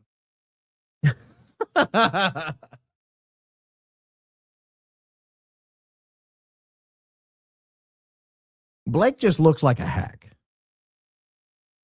Andrew, you're starting to look guilty. You're starting to look guilty. It's my opinion. I'm not saying you're guilty. I'm saying it looks really bad. You need to provide an explanation, a valid explanation backed up by evidence of where you were and when. You need to. Yeah, it's time. It's time. It's time. The flight records seem to suggest you knew in advance Charlie Kirk would be killed. I don't know a soft way to put it. I've tried to soft pedal it. I've been doing it for 20 minutes now, trying to soft pedal it. I'm just going to tell you, the flight records make you look guilty. In my opinion. In my opinion. Not saying you did it. Certainly don't think you pulled a trigger. I don't think you pulled some detonator. I don't think you rigged any devices to make him die. I don't think that. But it's starting to look like you knew it was going to happen, Andrew, if I'm just being honest. I'm not the only one that thinks this. A lot of people think this. It's starting to look that way. And I think if I looked as bad as you look right now, I would provide evidence. I would provide evidence. Is this why your phone broke, by the way? You said your phone broke the next day. Is this why your phone broke? That was a slick move, bud. That was slick. Is this why your phone broke? Didn't want anyone looking at it? Oh, dadgummit. Went to the bottom of the ocean with all my guns. Would love to turn them into you, officer. I don't know, man. I'm not saying you've done anything. I'm saying if you have not, now is the time to begin to defend yourself. That's all I'm saying. That's all I'm saying. I'm not saying you did anything. I'm saying if you did, now is the time to come forward and say, you know what, guys, this has gone on long enough. I've tried to be silent. Maybe that's your excuse. You're trying to be silent because you're dignified and you're above the fray. Not anymore. Not anymore. Not anymore. All right, guys. Let me do this. Let me collect myself a moment. I got emotional there. And I tried to look. I didn't get angry. I didn't lose my cool. Cool, calm, and collected tonight, boys and girls. Cool, calm, and collected. Show notes Friday, 1 p.m. Central Time. 1 p.m. Central Time Friday. Mark Splained will be on the program. He will be on the program. So if you're not a member, join before Friday if you want to watch it. If you want to watch it live, if you want to watch it after the fact, you can join whenever. But that'll be on the member side on Friday. Mark from Mark Splained. He'll be with us. We're gonna have a good time with that. I've got a lot of good questions for him. Mark, I hope you're ready. Second show note, I'll be back tomorrow night. We got even more to cover that I didn't get into tonight. So we'll be back tomorrow night at 7 p.m. And do me a favor. Hit the like button. It helps. It pushes the show out. People hear the show. It pushes it up their feed, so it's recommended to them. If you have it in your heart, if you've enjoyed the program at all, if you like the program, even if you don't, hit the like button. Doesn't cost you anything. Doesn't cost you a dime. Get through some of these comments here. Tulsi under oath, Iran's nuclear capabilities were obliterated in Operation Midnight Hammer, and there's no evidence they were rebuilding. So there was an imminent threat. Yes, because Bibi said so. Yeah. So now I want an Adidas sweater vest. Oh, you talking about Ad Fleet? I didn't even know they had them. I'm going to get one though. If they've got them, I'm going to get one. I'm not a sweater vest guy. I like that she did that, but I am not a sweater vest guy. I'm not knocking people who are. You do you, boo-boo. But that's never been my game. Have I ever even owned a sweater vest? Maybe. I used to have a law partner who was a sweater vest guy. I wore them every day in the winter. Wasn't me. First super chat, just finished watching Candace. Could the AK-EK hug have happened in Scottsdale when AK arrived from Santa Barbara and EK was in the strange building? Then they flew together to Provo. Of course that could have happened. But understand the implications of that. If that happened, understand the implications of that. The implications of that are that Andrew left for the airport before Charlie Kirk went down. That's the implications of him being in Scottsdale. That's devastating. Unless Andrew, there's a plane I didn't know about. I'm open to that. Open to the plane I don't know about. I found out about one today I didn't know about.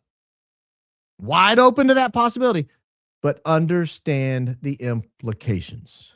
If they hugged on the tarmac in Scottsdale, he left Santa Barbara. In all likelihood, in my opinion, he left Santa Barbara. He left for the airport in Santa Barbara before Charlie Kirk went down.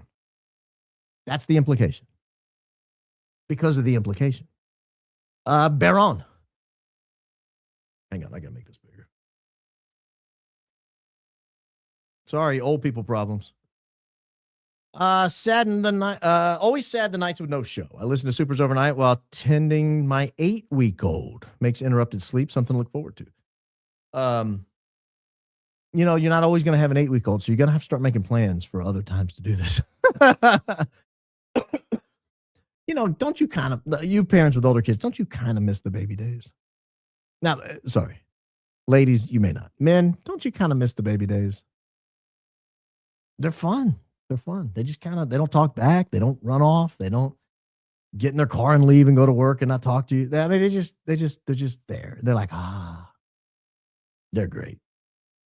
You're sharing the scrunchie with Candace to create your battle bun. Hilarious. Fleet rocks. So do you. Keep up the amazing work. Christ is King. Yeah, she threw me her scrunchie and I created, apparently out of this hair, created a nice little battle bun. Battle buns get activated sometimes. B, have you ever thought if when CK case is done, being voiced for wrongfully convicted, you and Daisy's skills could go far, i.e. Bone Valley podcast? I don't know about the Bone Valley podcast. I'll mention it. Should I mention it now? I may mention it now. I brought my sister on. Let me mention it now. Is this a good time? Because my sister loves the innocent stuff, right? She just loves that stuff. I brought my sister on, a month and a half ago, something like that. And I had visions that she would be far more involved than she is. And it's fine because the first thing I wanted is let's get this email under control. I was getting so many emails a day. I could not read emails and do a show. So I was kicking them off to the evenings and the weekends, and on the days off, like Tuesdays when I typically don't do a show, I would read all the emails. I made an executive decision today. We're shutting down the email. realbaronpodcast@gmail.com will no longer be read. You can send something there. It's fine. It's just, in all likelihood, won't be seen. If I ask you for something specific, maybe I'll go looking for that. Like if you say something in a super, or you find me somehow and you say something, and I say, hey, send me that. Or if I ask you, hey, send me if you have information on this. But here's the problem with emails. Someone has to open them. And I was fearful I was missing tips. I'm not. For every, I would say 3,000 to 5,000 emails we get, there's something viable that I check into. That's not a good rate of return. The ROI on that is really lousy. I have to pay someone all day to read emails for a week at a time so that we find maybe one tip, actual tip. What I get a lot of are, hey, this is the third time I've emailed you. You haven't responded. Well, I'm probably not going to respond. You know, it's not being mean. I just can't respond to 5,000 emails a week. I just can't. It's just not possible. I get a lot of, hey, you should check out this podcast or read this book. Those are nice. I mean, great ideas. I don't have time for that. Like, I just don't. And I'm not being rude. I'm not being mean. I appreciate you taking the time to reach out to the program and tell me that. But that's my vision for realbaronpodcast@gmail.com was it was just going to be a veritable tip line, a real-time tip line where people would say, this guy has a picture of Erika at the airport in Scottsdale before Charlie got shot. That you should contact him. He has the picture, or here is the picture. I don't get any of that. I get a lot of people's AI theories, you know, a summary off of Gemini or off of ChatGPT or Grok of, you know, how a bullet might have reacted in a neck or the physics of the sound, you know, and they've had Gemini work up a whole thing. And that's nice. I appreciate that, but I'm not going to cover that like that. I'm never going to do that. I'm not, frankly, smart enough in math and science to double check that. And I'm not going to take AI's word for it.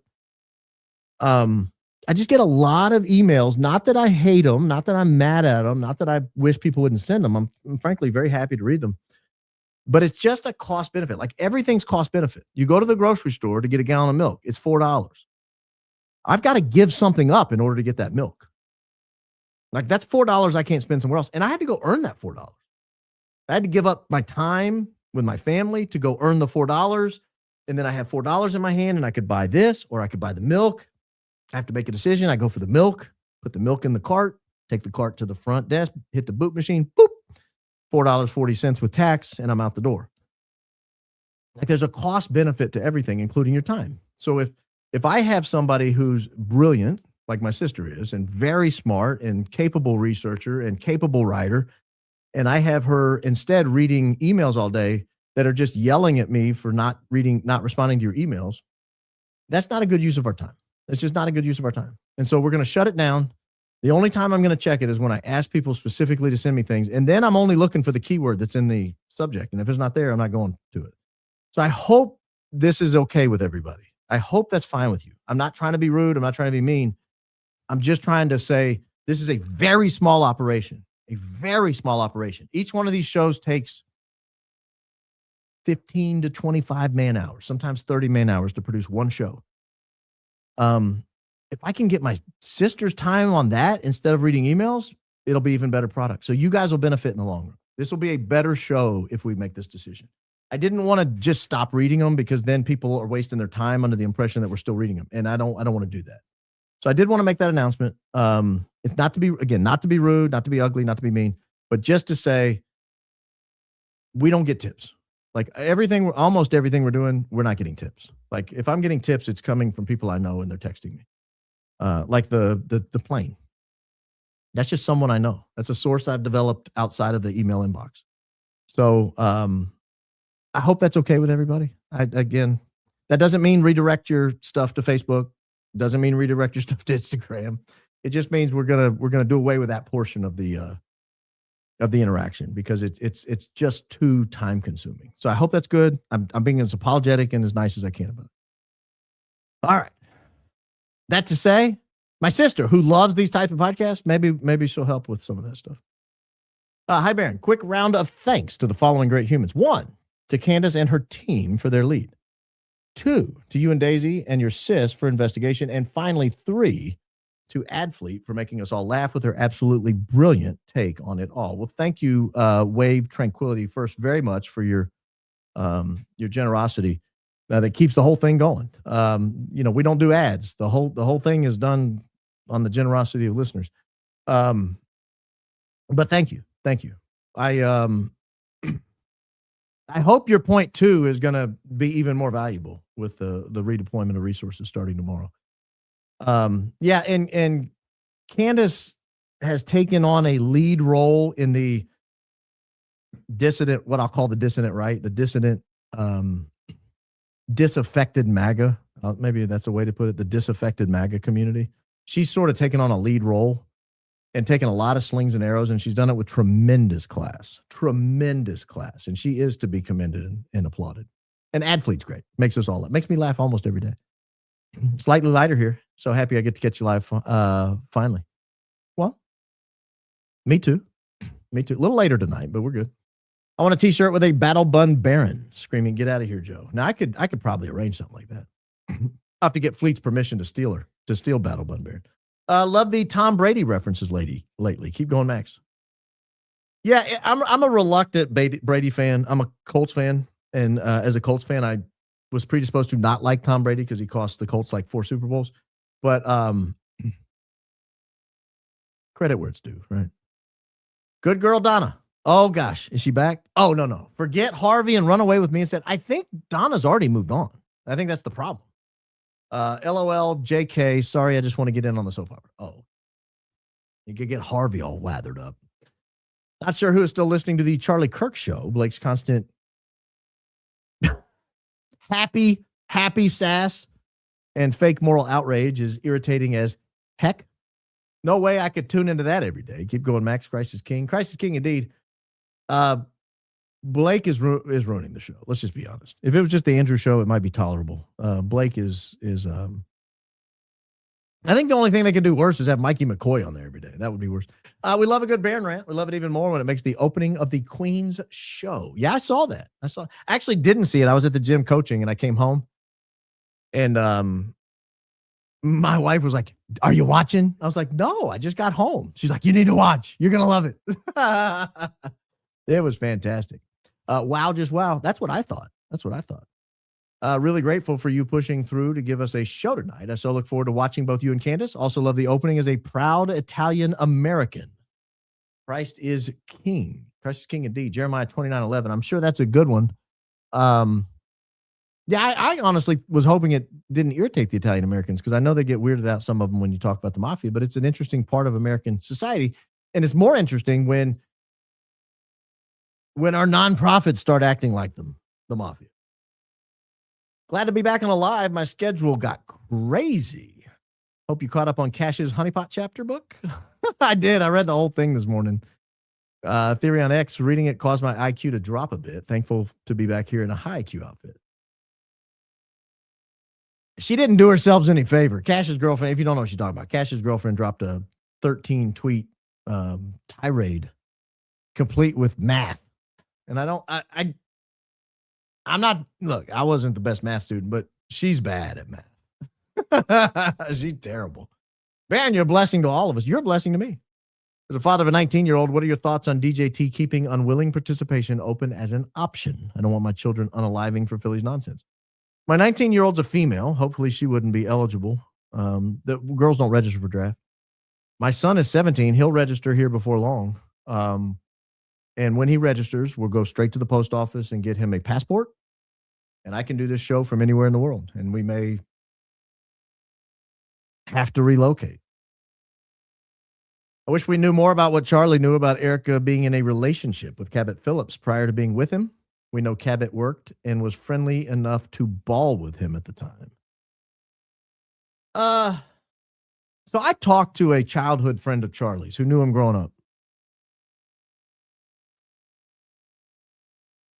He was insistent there's no way Charlie didn't know Erika. No way. And I'm not so sure. But you're not the only one that thinks that. Did a Daisy, you rock. Historic doesn't often repeat, but it does rhyme. Imagine when the USA NGO mess starts to unravel. I don't think it ever will. Mafia, remember Mafia? That was the whole point of the opening.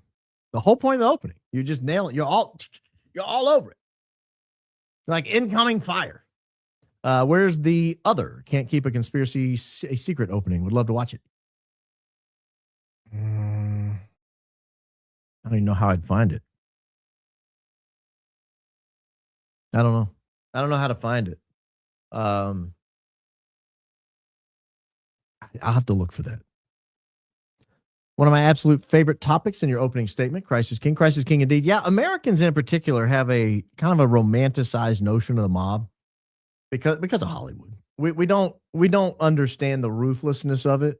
We just see, we watch The Godfather, we watch Goodfellas, and we get this romanticized idea about how the mob operates. It does not operate that way. There was a really good Sammy the Bull Gravano did a multi-part podcast. It was really good. If you've not heard it, you should. If you like the mob. It was maybe 5 or 10 years ago. First super chat ever. Can't afford super chats nor merch, but Baron, you need merch that says I don't know what that means. Yeah, I wish I'd never had to say it because I feel terrible. Someone donates their hard-earned money and I can't respond to it. It's like, I wish you knew how guilty that made me feel. Every night I get out of here, I'm like, man, I had to say it like 9 times. And 9 people, supported the program, but they supported the program in a way that they wanted me to respond, and I can't. I hate it. I was late, so I started the show over and put it on 2X, watching This Is Your Opening Statement. Hand rub on 2X has me cackling. Love this show. Side note, hey, mom and sis. Hey, mom and sis. Sunday show was a masterclass. Your rant was inspired. Bless you and Daisy for the work you do. Huge fan of y'all and Candace. Go Max. Thank you. I think you filled a void in Candace's life. She seemed so alone after the Big Bang, but ever since you joined the offensive, I've seen some of her old spark back. Sometimes all it takes is knowing you aren't alone. We love you, Baron. I've sensed that spark back in her here lately. Today, she made me literally laugh out loud. I don't even remember what she was doing, but she was responding to somebody, and she seemed like her old self again. Like she was trying to do the Blake Neff the other day. I don't know if you remember that, but she was doing more this than this. So I almost need to stop by the house and give her a tutorial. Candace, it's this, and then it's this, and then this. It's not so much up and down as around. I'll work on it. We'll make it work. Omerta is one of my favorite Lamb of God songs. I sing it all the time at karaoke. It's heavy metal, but I suggest you check it out. Fits the theme of tonight's episode and brings deeper meaning to your opening. Gick. Oh, God is king? Is that what you're saying? Yeah, I'll agree with that.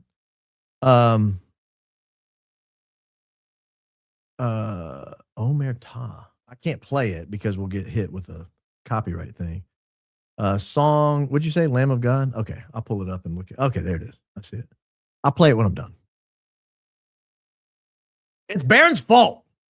Oh, we forget to hit the like button. He captures our full attention from start to finish. Hit that button if you haven't already. Thank you. I always forget to mention it up front. I'm a bad host. I'm such a terrible YouTube host. All these people, they break in and they have these cool little drops where they're like, don't forget to hit the like and subscribe button. Back to the content. And I'm like, begging you guys 2.5 hours in. We're totally different people. Not that, Joe. Hey, Baron, did you know CK personally? I don't believe I ever met him. I don't think I ever met him. You seem to have more emotional investment than CK's friends on the Charlie Kirk show. Christ is King. Christ is King indeed. My emotional investment, I had this conversation with somebody today. My emotional investment is if they get away with this, if you take down in broad daylight a national treasure and you railroad some Patsy into a conviction, or he gets taken out before he can go to trial, no one's safe. Candace isn't safe. Ian's not safe. I'm not safe. No one's safe. And there's a lot of emotion in that. Like I like to believe I live in a just world where like the things that happen are supposed to happen. You know, you ask my 12-year-old about the court system, they probably think, well, they're convicted, they're guilty, and if they walk, they're innocent. Someone gets murdered, they find the person who did it, and they investigate it, and they hold that person responsible. And so I have an emotional investment that way. I have become emotionally invested in Charlie because I'm starting to feel terrible for the guy. Starting to feel terrible for the guy. The more I learn about his wife, the more I think,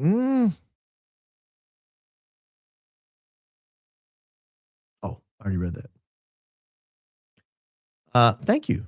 Dropping 10 membos. That's 10 people who are going to get to see Mark Explained live on Friday at 1 p.m. Central Daylight. Congratulations, Your Majesty. The Queen has officially named this the after party. I saw that too. Hope she's partying down, which would make Prince Collins the hangover tea party. Let's go, Max. Like everyone. Yeah, so that's what I play Colin while I'm getting ready in the morning, because the morning I'm not writing yet. I'm just researching and I can play something while I look. He is hilarious. He's a natural comedian, a naturally gifted comedian. Very funny guy. Very funny guy. If you don't watch Coach Colin in the morning, you're missing out. Donna would have never left the turkey baster under the bed. She's the definition of high IQ. Coachum C. Dobra Zwazinka. I don't know what all that means. I hope I didn't just say some spell or something. If anybody's eyes start glazing over, like, go splash yourself with holy water and come back. Come back. Sorry, guys. It just happens sometimes that way. Yeah, I don't running with scissors. I don't believe Donna would do such a thing. Harpole and his guys cross tattoos were an attempt to show Charlie Kirk they can be trusted in the same way that EK drops the Lord into every sentence. Let him sue so they can be discovery. Yeah, but lawsuits are expensive. I don't want that. Thanks, Baron, for all you do. Watching John Bray at the same time. Candace, Baron, John Bray will solve this. I like John Bray's effort. He's a very sharp guy. I don't always agree with all of his conclusions, but I like him. And I've talked to him on the phone. He's a very personable guy. I was at MSU TPUSA event, and Vivek told us all he went for a hike earlier that day. I don't know what all that means. Like Vivek went for a hike the day of the MSU TPUSA event, or Vivek went for a hike on the day of September 10th? Vivek's fine. I just don't want him to be governor. Whoever the other guy is, vote for that guy. The fact that so many people in Candace's, Charlie's sphere, have not discounted or flatly rejected the accusations from all the internet sleuths says a lot. Yeah, the fact that the only people still fighting for the Tyler Robinson slop are the paid actors is pretty telling. Drop in the Olympic-sized swimming pool for your family. No, that's not at all true. That's a drop in a cup of water, so thank you. I appreciate that. Don't ever feel like that. Why did the Butch Hibbs photo at Fairy Lake say we are Charlie on 9/6? Didn't that start after 9/10, after the song came out 9/16? His photo at Fairy Lake was October 6th, not September 6th. Has anyone checked the hotel reviews for Fort Huachuca, Candlewood Suites on September 8th? Sometimes old habits die hard. I haven't seen her. But you know what? I did check the hotel reviews to see if I could track any of them down. Because that's the way I am. Why did the Mitch Snow tip fizzle out? Did it? Did it fizzle out? I don't think it fizzled out. I mean, I played today a plane that went to Fort Huachuca. That was a plane frequently used by TPUSA.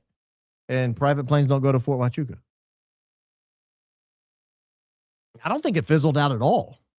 Is Candace just waiting for Erika to lie about her alibi? Well, it would help. It would help.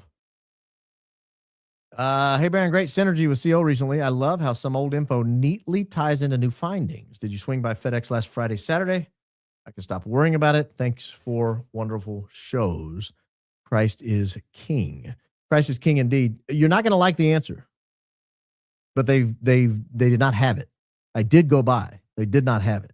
So I don't know where it is. I don't know if you have a tracking number or whatever and can find it. I'll be happy to go pick it up, but I don't know where it is. I went by there. I gave them the tracking number and they said, we don't have it. It was, I think it was Friday Friday went by. In response to my previous super chat regarding Brian Harpole, episode 282 at 5647, Mitch told CO he saw head of security Brian Harpole walk out of meeting with congressman when will pics finally drop. Yeah, I mean, I'm familiar with what he said. I mean, Idaho flights always get my spidey senses tingling. I know they do. There was an interesting Idaho flight I didn't cover today. A very interesting Idaho flight I didn't cover today because I want to run down something before. But I think my gut tells me it's related. My gut tells me it's related. I didn't cover it because I don't want to drop suspicion unless I'm like I use sort of the evidence standard before I mention something. I think is it more likely than not this is relevant? And I wasn't there on that. I wasn't there yet, but my gut instinct is it's relevant. Look at Sheehy. Done. Be careful with donors in New Braunfels. They have made some trouble for me digging. Stay safe, y'all. Love you, Baron. Christ is King. I wish you would have elaborated on what kind of trouble they've caused you. Baron, I live in Coeur d'Alene, Idaho. What the heck would they be doing here? Maybe driving around on one of those big fancy boats on the lake you guys have? Yeah, Greg Glassman lives there. I'm not. Hey. He's rich. Rich. He sold CrossFit for $200 million. That's rich. That's rich. And he's got a big boat on the lake there in Coeur d'Alene.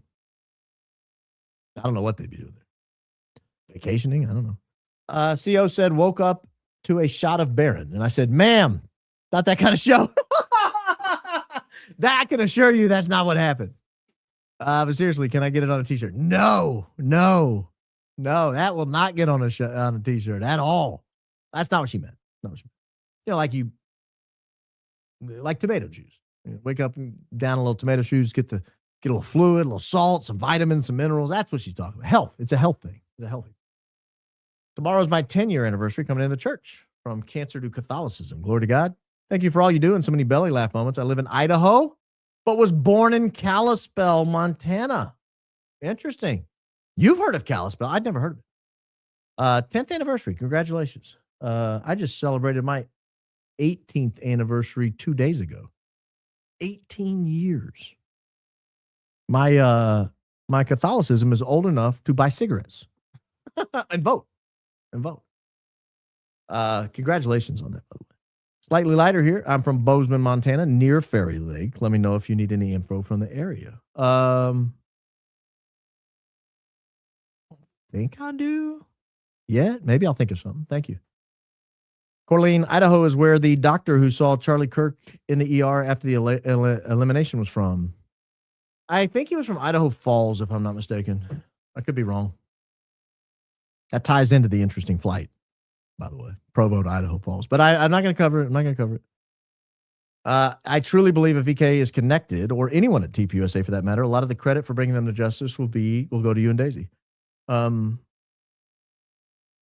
I don't want credit. I just want accountability. I don't want credit. I want the case solved so we can talk about other stuff. That's not why. I want justice. Like the man was slaughtered. I want justice. I understand the correlation between the opening statement and TPUSA. I'm just having trouble with the idea that such a giant secret is being kept. Call me naive. I just told you why they keep the secrets. That was the whole point of the opening statement. Blood oaths, threat of death, threat of your family. I just told you. Butch's brother is Jack Hibbs, and I heard Jack Hibbs say he called Charlie Kirk to see if Brian Harpole could come to the Butch Hibbs could come to the Utah event. Yeah. Jack Hibbs is a huge Israel supporter. So is Butch. Jack Hibbs says he was one of 5 people Charlie Kirk would take a call from on the Sabbath. Oh, so Charlie broke the Sabbath. No Shabbat Shaloming for you, Chucky. I'm just kidding. Erika, he was breaking the Shabbat.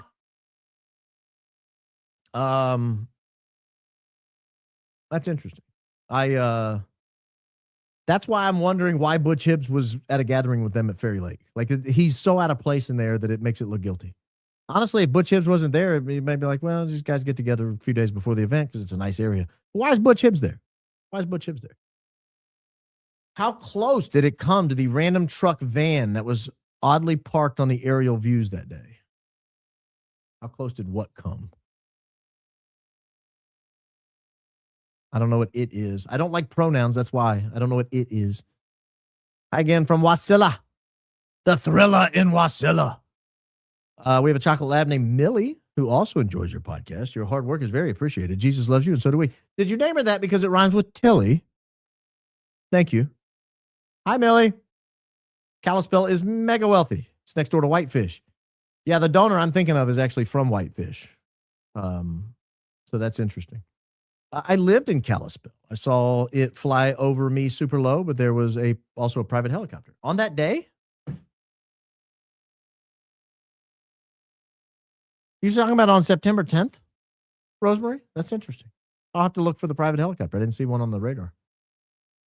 Do the transponders turning on the planes on the ground correlate to the low flyover twice of Provo? Christ is King. I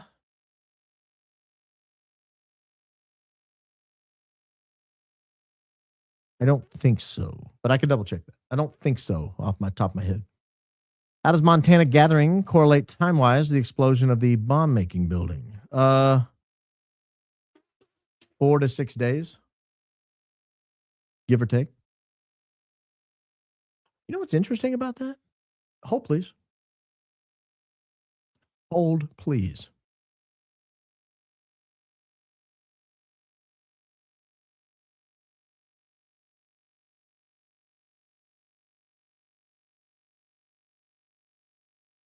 No, this plane flew in. I knew it flew into Nashville in October, but it was October 20th. And we can correlate this plane to TPUSA use other ways. Like we know, for example, Brian Harpole was in Indianapolis October 20th to 22nd, and this plane is in Indianapolis on October 21st. So like I can correlate this plane other ways. I didn't go through the whole analysis today, but I remember when you said that it was in Nashville in October, but it was October 20th. That would be 10 days after the blast in Tennessee. This plane on that day was in Las Vegas, Denver, Chicago, and Concord.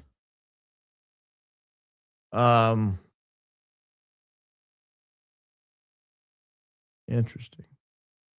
Yeah, Scottsdale, San Diego, El Paso, Las Vegas the day before that.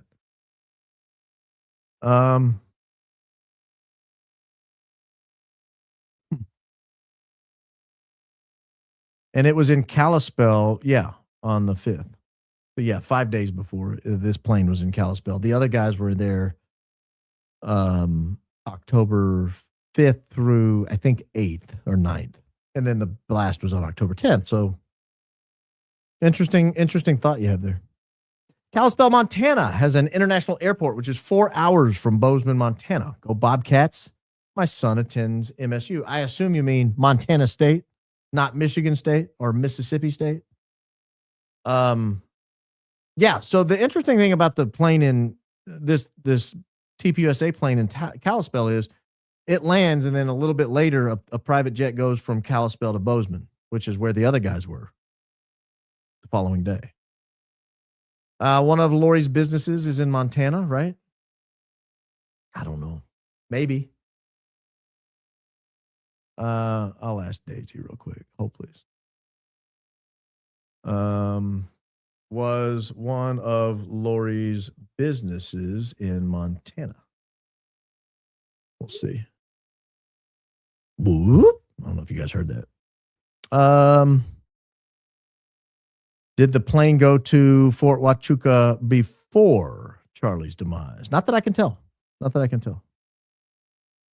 Both Egyptian planes, we'll just do the last letters. BTU and BTT are in Provo again for the first time since 9/10. BTU arrived at 3:24. BTT arrived 3:20. Same flight path as 9/10 was used. Cairo, LBG, that's France, right? And then YYR is Canada.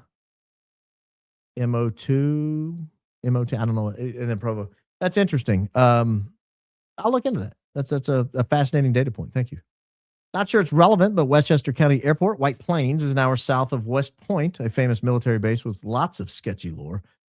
but I think White Plains is typically used as an executive airport to New York City because it's close and you don't have to go to JFK or LaGuardia. You can go to White Plains. It's nice. You get a car right there, in and out. You don't have to fight the traffic and all that. The TPUSA planes are White Plains a lot. TPUSA filmed the halftime show in Atlanta and announced it on October 9th. Someone could be scouting the location the 4th. That's a great data point. That explains the Atlanta, or could explain the Atlanta. I doubt they just showed up the 9th sight unseen.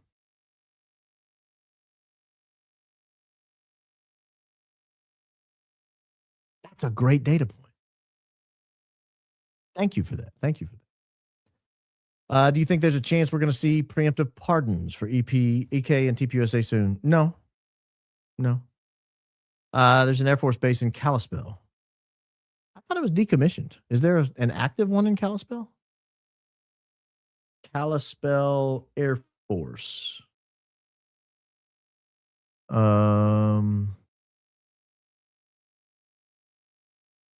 Yeah, it's just a radar station. Yeah, closed in 1978 by the Air Force. Turned over to the FAA. So yeah, that's not still active.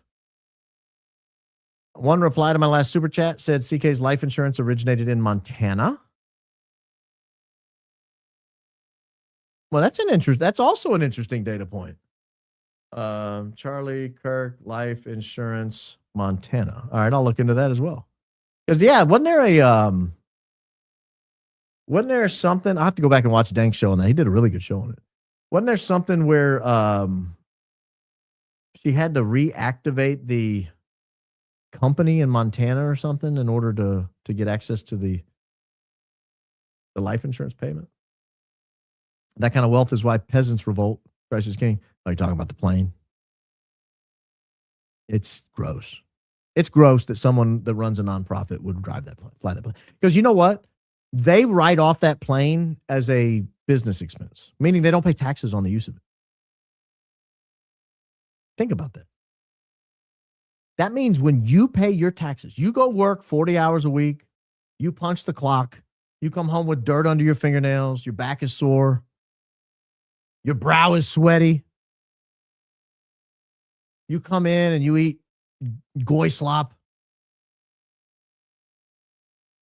Your taxes from that job you just came home from, your taxes are paying to subsidize these nonprofits. In other words, they don't have to pay taxes. You pay more taxes because they don't pay taxes. You pay for them to fly on that plane. While you're flying coach and you're all scrunched up and your knees are in your chest and you got some person next to you that weighs 385 pounds and they're spilling over into your seat and you can't put the seat rest down because you'll cut off their leg. So she can fly that way. Just casually drinking oat milk from the bottle. No big, nothing to see here, sir. Have you had this? It's amazing. This stuff is so good. I can do that because no one else in the family will touch it. That is dad's. And I drink them all at once. When I open one, I drink the whole thing. So it's not going back in the fridge. But yeah, I drink it right from the bottle. I do it every time. I've never poured oat milk into a bowl or into a cup, rather. I've never done it. I just pull it back. Sometimes I drink it in one or two drinks. It's not too much. What is it? It's only 28 ounces. Now we know where the 350,000 missing children are. That's kind of my point. In my opinion. Hi, Baron. First super chat ever. You're all doing amazing work. Didn't I hear that Brian Harpole's security office is right down the block from Fort Huachuca? So they take flight from there to Montana. I don't know that that's true. I've never checked it. I don't think that's true. But I could be wrong. I've been wrong before. Let me do a quick search.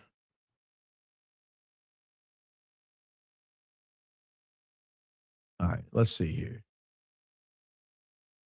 I thought it was another, like a security alarms or something. I don't think that's true.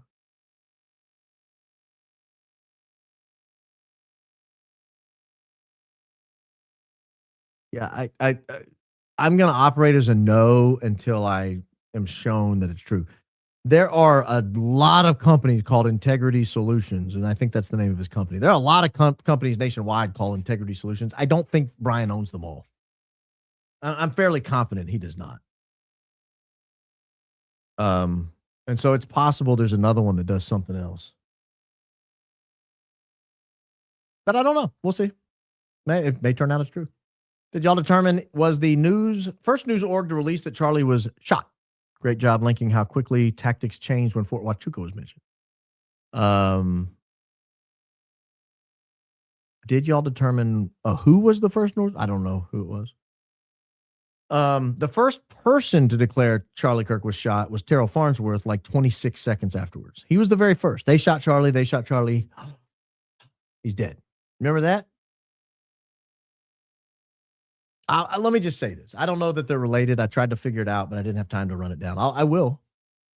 One of the planes that left Kalispell that day, there's an executive at the company with the last name Farnsworth, and he's from Utah and Arizona. I don't know if they're related. They may be. That's why I haven't even said his first name. I have no idea if they're related. I have not put the time in to figure it out. I just barely mentioned it. But I thought it was a data point. Like I was like, as soon as I saw the name, I was like,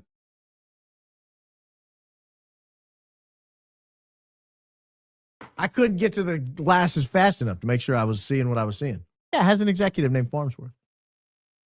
But there are a lot, apparently a million of them. First comment ever on YouTube. PJ Wi-Fi is super spotty, unreliable equipment, not equal online. Just loaded text could mean he got service. Doesn't mean he was on the ground. Joined late. Sorry if I already covered. I mean, yeah, I guess. Congressman Tim Sheehy has a house on Flathead Lake, which is next to Kalispell. Noted. Thank you. What are your thoughts on zero security protocol, even set up for the following September 11th speaking event for CK? Seems like someone knew he would be a white circle. I think it's odd, obviously. I mean, I've talked about it many times. I don't know what to add to what I've already said. Did either of those planes go to Tennessee to AES to pick up Road Mike August 25? Why can't we find out who ordered the item to be made? We know who ordered the item to be made. I've showed you, I don't know, you go back to my October 12th show. It was 2 days after the explosion. I pulled up the order on air and I went through, and it was the Naval Surface Warfare Center in Crane, Indiana, is who ordered it. The NSWC out of Crane, Indiana. They're the ones that ordered it. The period of performance, I think it was ordered in April, and the period of performance ran from May to August. I don't know what else to say about it. No, none of those planes were in Nashville on August 25th or anywhere near that plant on August 25th. Not that I've found. The only plane I found in Nashville came from Heber City, where Butch Hibbs was from, which is why I thought it was interesting when he had the mic in his pocket, or what looked like a mic in his pocket. Thank you for the clean show. You have an excellent spirit. Thank you. Let no corrupt communication proceed out of your mouth, but that which is good to the use of edifying, that it may minister grace unto the hearers. Ephesians 4:29. Well, I need to use a little more of that in my private life because I said an ugly word last night and my wife got mad. I say it in all seriousness. I don't know if you meant to add yourself, but I did, and I didn't mean for the dog to bark. That's all right. I was going to show you. It was funny when the dog barked. Your circle lit up, and it looked like I that love dog that. was barking. That little dog. I texted you back. You texted me, and then you didn't look at my reply. Oh, sorry. There is a lorry filing in Montana. That was a really great point. It's for Intellimet.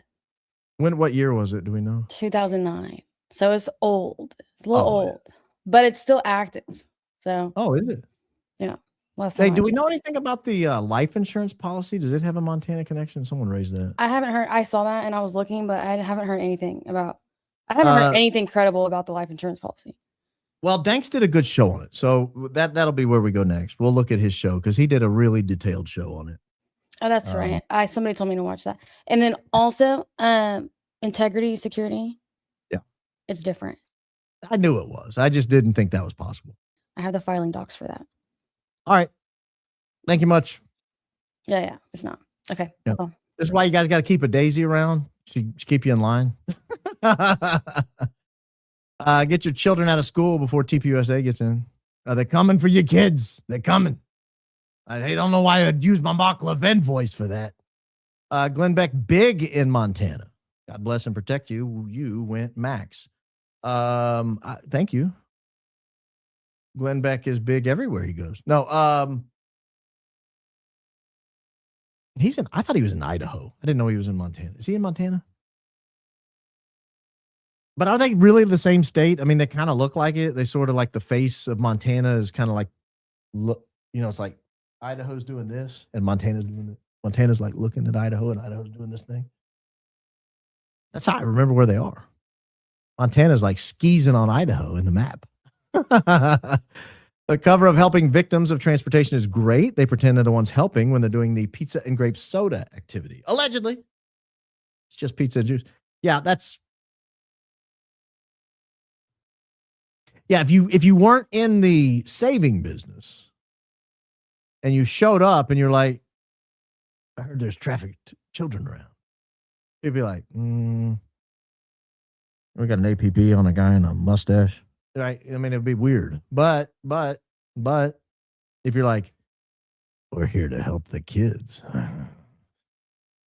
They're like, oh, well, come on in. They're right over here. We don't know their names or how many there are. Just keep them safe. We'll be back in 2 days. I don't know how it works. And I don't know if they have mustaches. That's just in my mind. They all do.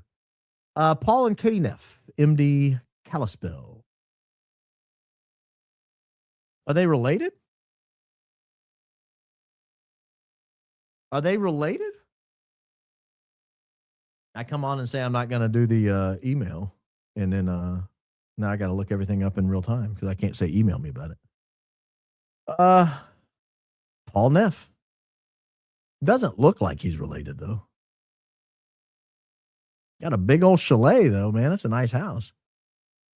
I don't know. I mean, does the Neff family have any contacts there?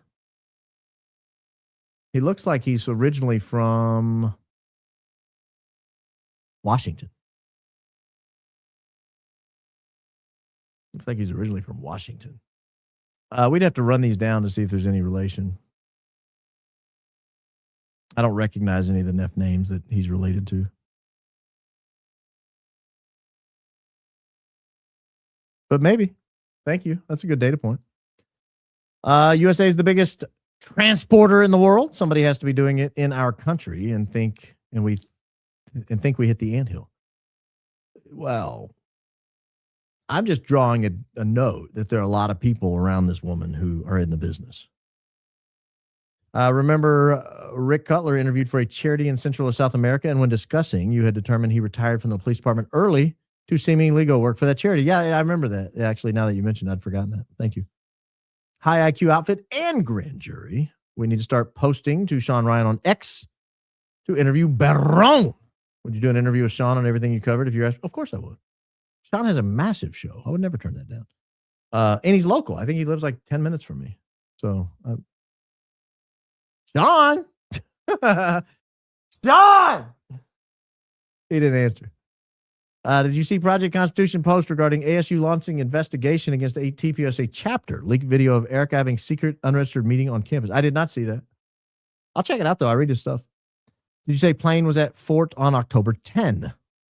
Wasn't that the same day the Tennessee plant blew up? Weird if so. No, the plane was at Fort Huachuca on October 4th. October 4th. His Majesty, King's Baron. You went maximum. Oh, maximum. Thank you. Thank you. Baron, love your podcast. Do an amazing job. Please give a shout out to my fiance, Adrian. We are getting married this year. Stay golden and keep up the great work. You don't have to worry about staying golden. We will do our job here. You do your job. Make him a sandwich. It's a Candace joke if you don't watch. Make him a sandwich. Do you think Fort Huachuca has any connection to child transportation?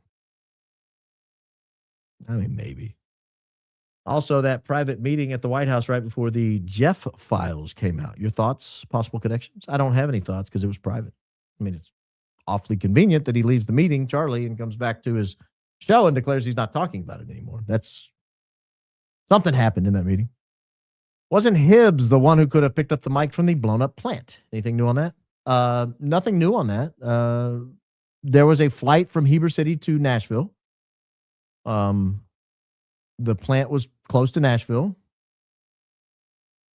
It was on the date that the product was due to be delivered, August 25th.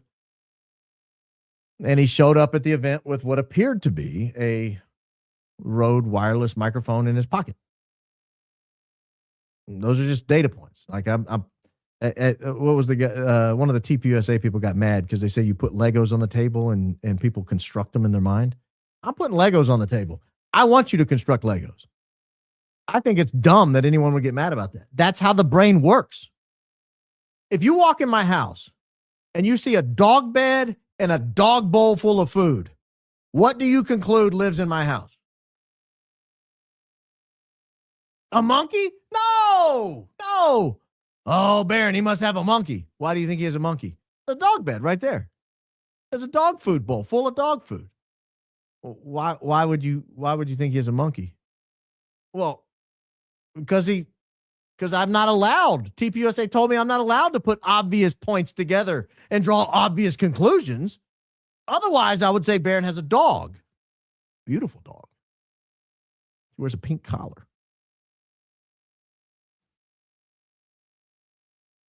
I don't know.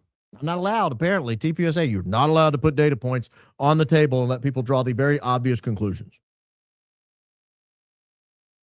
Chat, please hit that like button. Thank you, Baron and mods, for all you do. Well, thank you. Appreciate that. Aaron. I need the name of what you use to fix your eyes in college. I think it may give you x-ray vision because you have a real knack for seeing right through the bull butter. Again, this is not medical advice. Talk to a doctor, do your own research. I did not take it for my eyes.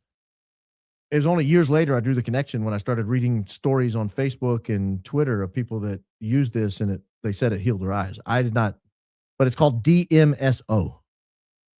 I'm not going to tell you what I did. I don't even remember. It was 25 years ago, 20 plus years ago. But yeah, I was doing it for my sinuses. So it's just like a super solvent, but apparently it fixes eyes. I don't know how it works. I didn't do that much research into it. I just went, huh. that's literally the research I did. I was like, I've taken that. Wait a minute. You're saying it cured their eyes? Interesting. Baron finally caught alive. I only have one question. Only one? I'll be the judge of that. Did they ever test TR for gunshot residue? I can't imagine him being charged without it, but haven't heard anything. Love all you do. Christ is King. I have no idea. We may find out in May. I mean, that would be pretty compelling if they did. I mean, I would have to reevaluate myself. I would at least know he had at some point, I would at least believe probably at some point he had fired a weapon. Whether it was a blank or what, but I mean, it would be a data point that would not be able to ignore. Baron, you and Candace have enough suspicious leads to take the Utah police and Governor Cox lay out a timeline for them. If they don't investigate possible co-conspirators, they're part of the cover-up. Have you ever tried to get a meeting with a governor?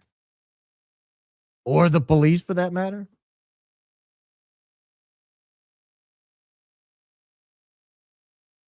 I have.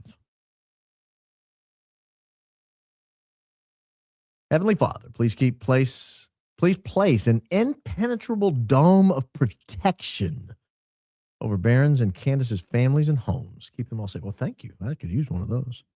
Here I am with a security system and firearms. I didn't know I had the option of an impenetrable dome of protection. Can I get out of it? The Axle 10 connects sensors to weapons systems in real time to accelerate target engagement. I wish I knew what that meant. I'm sure it's awesome. I told you it had fancy tech. That's as much as I know. We should get a background series in every TPUSA main player. AK, Shimmy Hips, Wife, TB, Blakey. Maybe. Fire shows this week. I don't know what the next one is. I can see the fire because it contrasts. How do you navigate educating your kids on news these days? It's all, is it all discussed openly in your home, or do you educate your youngers different than olders? It's crazy out here. Yeah, we do. We talk about them at the level they're ready to accept facts. But I'll say this. We got a game, or I don't know what it was. It was a series of cards and it had a bunch of facts on it. I thought it was a game. But it had things on like the JFK shooting, the moon landing, vaccine development, like it's historical facts. And then, so my kids took all those out. They're like, we don't want fake news in here, Dad. I was like, good. Tear them up, throw them away. And instead, they left the ones in there that were like on Teddy Roosevelt and, World War II. They left those in there, but they tore up the others. Was Charlie's plan that day to fly out right after the event? If not, why would so many others be flying into Provo? I don't know about right after the event, but I do believe he intended to leave that day, leave Provo. Well, that's my understanding. He did intend to leave that day. They weren't, in other words, he wasn't going anywhere else. And I don't think he planned to spend the night in Provo or in Salt Lake. I don't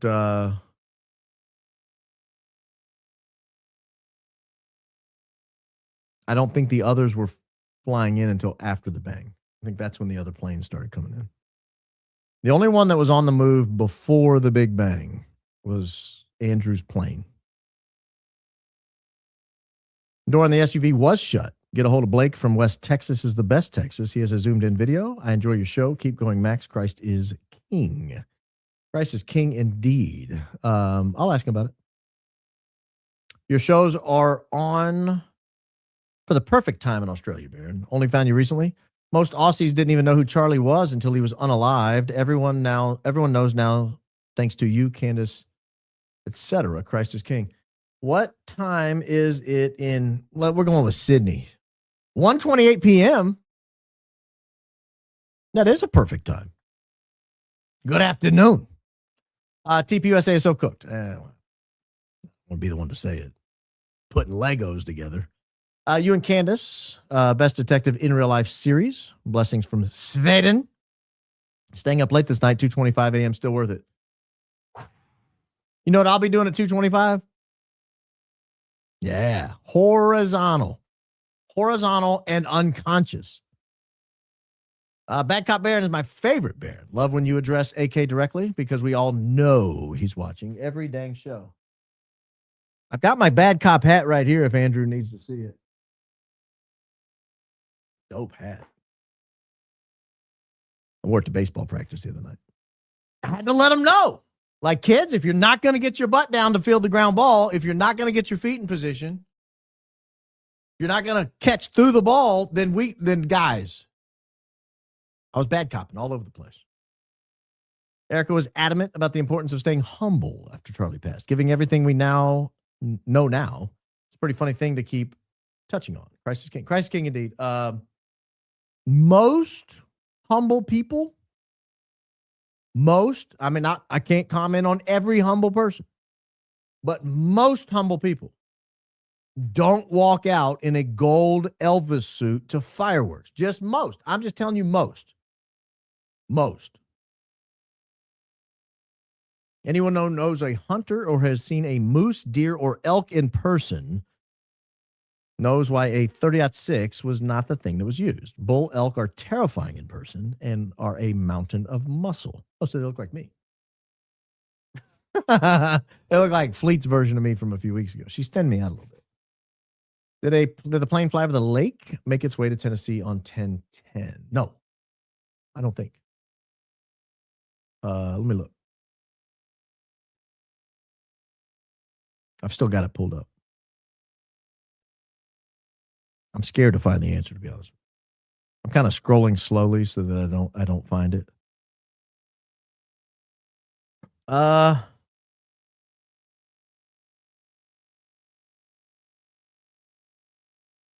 don't think so. But it was in the air a long time, so who knows?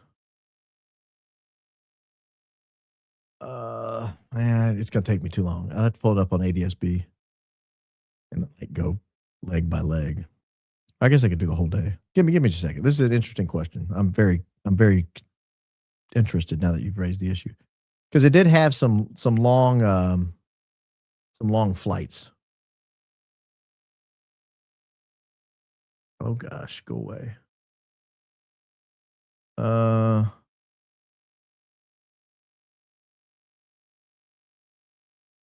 I'll have to look. It's going to take too long to find it.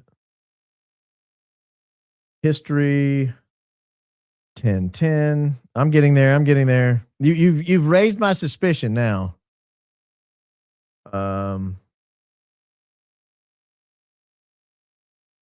October 10th.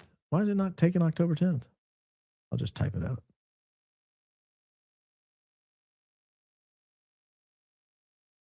This is we'll see. We'll see here. No.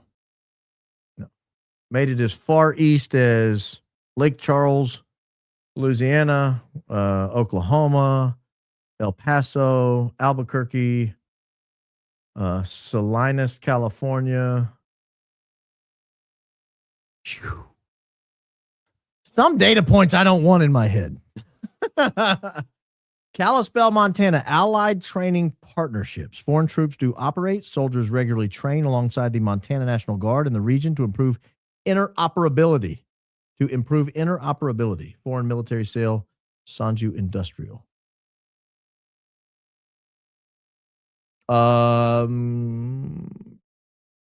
Thank you. In my opinion, they weren't counting on a licensed attorney who has a lengthy legal practice history challenging their narrative. You have them beat with the bull butter they propagate. Your experience as an attorney is a threat to their credibility. Christ is king. Christ is king indeed. I'm just looking up facts and reporting them. I mean, there's not a lot of legal analysis here. Where are the planes? What time did you leave? These are like just facts. But thank you. Try to be very charitable, but isn't there a TPUSA exec who has a brother at Fort H? Could it have been a flight returning that person to the fort? I don't know. Do they have a brother there? Is that Andrew's brother? Is he still there? I don't know. That's interesting.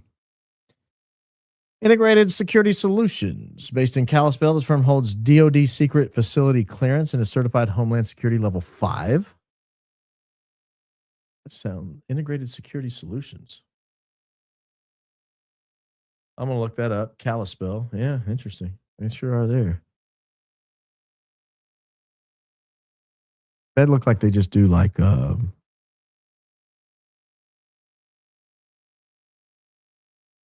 just some of our past clients. The U.S. Army Corps of Engineers, Department of Homeland Security, Department of Defense, Department of Justice. Just a few, just a smattering. GSA, EPA, National Guard, Sheriff of Flathead County, Department of Justice, TSA.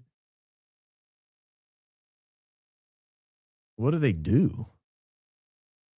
Design and install? What do they design and install? Mic bombs? No, I'm just kidding. It looks like they just do like cameras and stuff. But who knows? Thank you. PSYOP slop.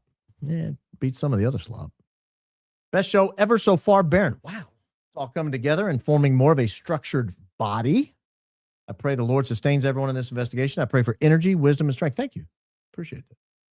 Blake Neff shouldn't be making any comments that he got fired for with that hairline. Oh. You're saying a man with a hairline like that shouldn't be making the racist comments? I think bald people can be racist. I mean, honestly. I bet a few. Andrew knew. They all knew. Well, hey. That's your opinion. Major donor, TPUSA, one of the first in Kalispell, named Albert Olszewski, a former Montana senator, state senator, spoke an article immediately after death. That's not the donor I'm thinking of. But maybe. I'm back to this one again. Nowhere I'd rather be than right at the high IQ after party with Granddad and Sister Daisy. I'm not a granddad yet. Don't age me too much. Well, when I'm a granddad, I'll hold the baby up and I'll introduce you. But we're not there. We're not there. Glacier Park International Airport in Kalispell has military ties and is used by foreign flights. Charlie Kirk spoke at Kalispell in 2020. Seems there's a donor in Whitefish near Kalispell. That's the donor I'm thinking of, and I think I know who it is. Interesting about the military there. Today's my 39th birthday. Happy birthday, Emily Extina. Hub's got me another lovely succulent for my back garden. Homemade cards for my babies.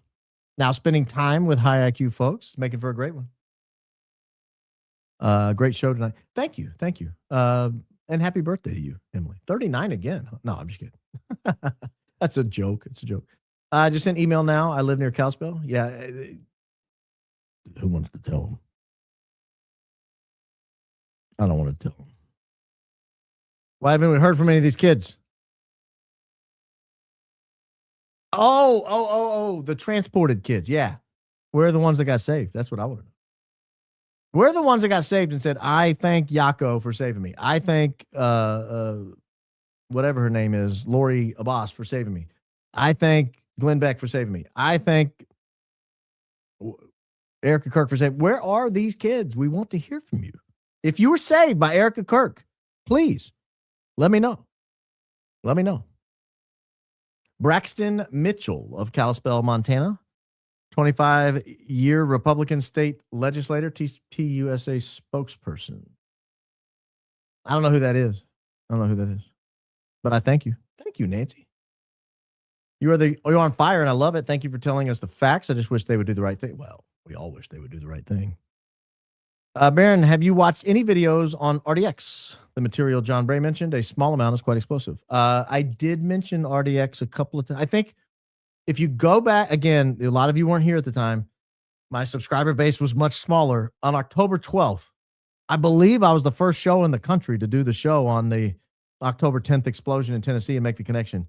And I believe that's the show where I talked about RDX because that's one of the things they make in that plant.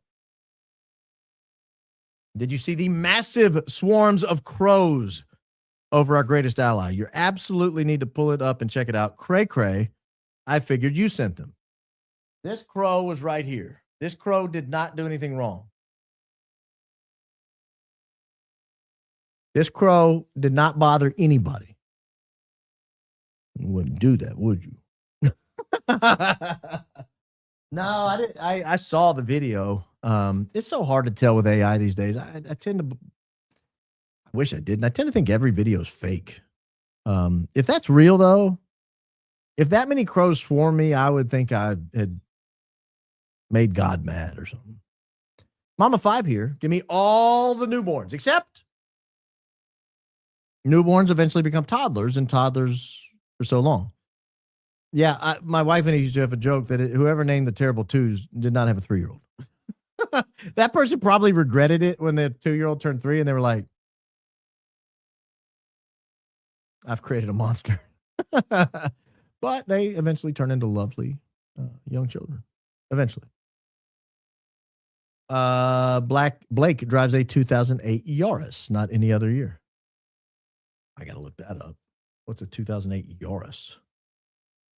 Yeah, it probably looks about like what he would drive. Oh, I could just see him in his 2008 Yaris. Meep. Hold on, you guys got to see this. And if you drive one of these, I'm not making fun of you. It's a great car, I'm sure. But I just picture Blake rolling down the street in this Yaris right here. Yeah, yelling at people with his saying the words he got fired from Tucker Carlson for saying. You stupid beep. You drive like a beep. Oh, Blake. What little hair he has left is just going crazy, like sticking out like Bozo the Clown. Oh, Blake. I'm sorry, buddy. I hate that for you. Today on his live, Zach Costello debated an absolute porcupine. Zach wasn't prepared, but you definitely are. Baron, please check it out if you don't mind. I watch a lot of Zach Costello stuff. I don't want to say I watch every show because I don't know, but I watch a lot of them. And he's always impressed me. Thank you, Nancy. Baron, we love your videos. Today's our 37th wedding anniversary. We're celebrating by watching your show. Thank you for being a blessing to our home. Well, thank you, Thumbelina's Grace. Thank you for that kind contribution and a very happy 37th wedding anniversary. My wife and I are getting ready to celebrate our 25th. That'll be coming up here soon. And man, it goes fast. It goes fast. Asked for prayers for Nebraska last time, and your cow story warmed my heart because I always love cows.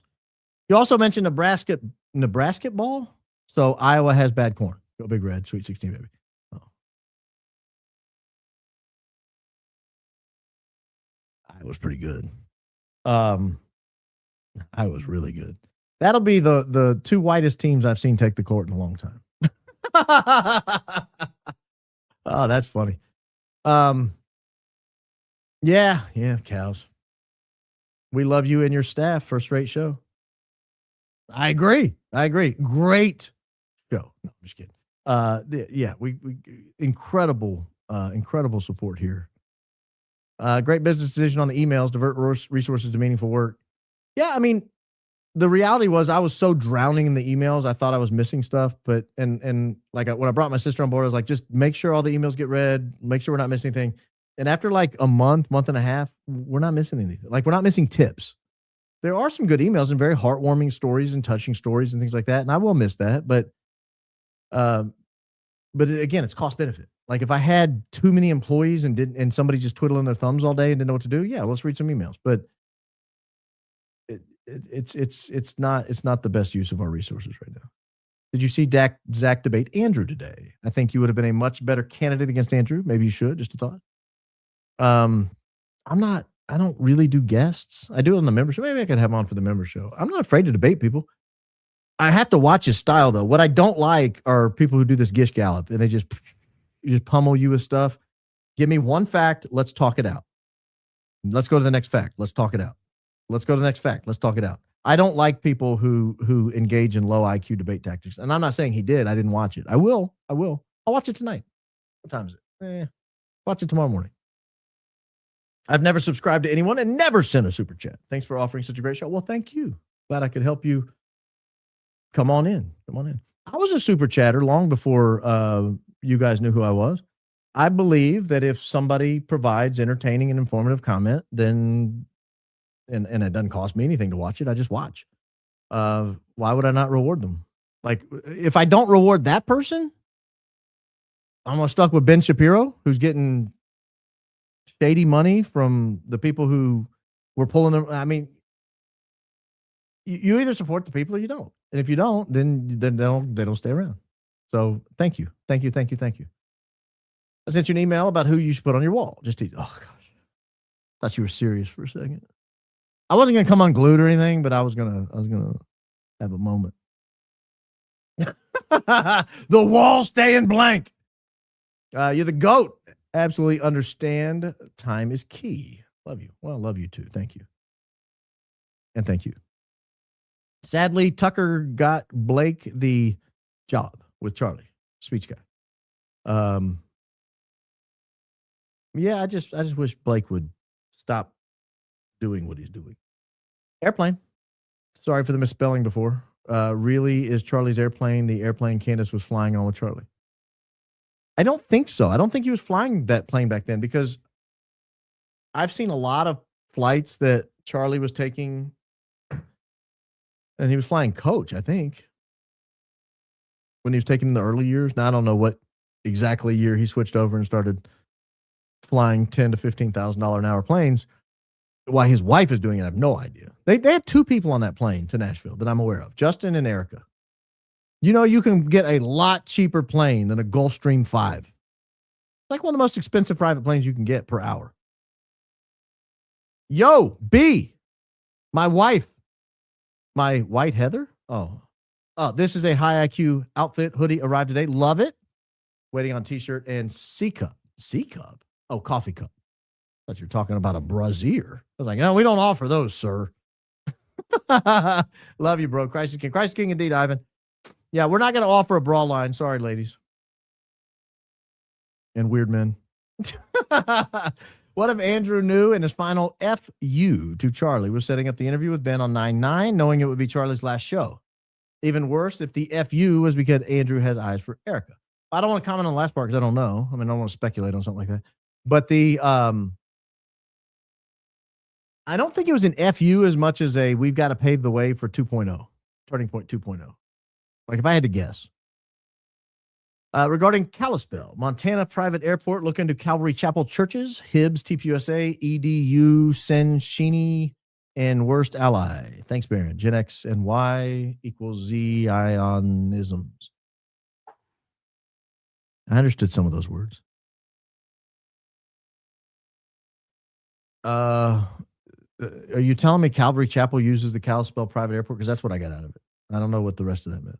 But thank you. Thank you. I'm late. Mass at 6, long confession line, feeling saved, watch CO, and now here for Baron. Happy Annunciation, Crisis King. It is the Feast of the Annunciation. You know, that used to be New Year's Day. The Feast of the Annunciation. Baron, at this point, I'm concerned for Andrew's eternal soul if he does not come clean. Christ is King. I have been concerned, which is why I'm praying for him. I hope you do too. Go Max, but also go Baron. To the same effect. It's not a crash out when you came here to drop truth bombs and eat macadamia. And you're all out of macadamia. Oh, that's funny.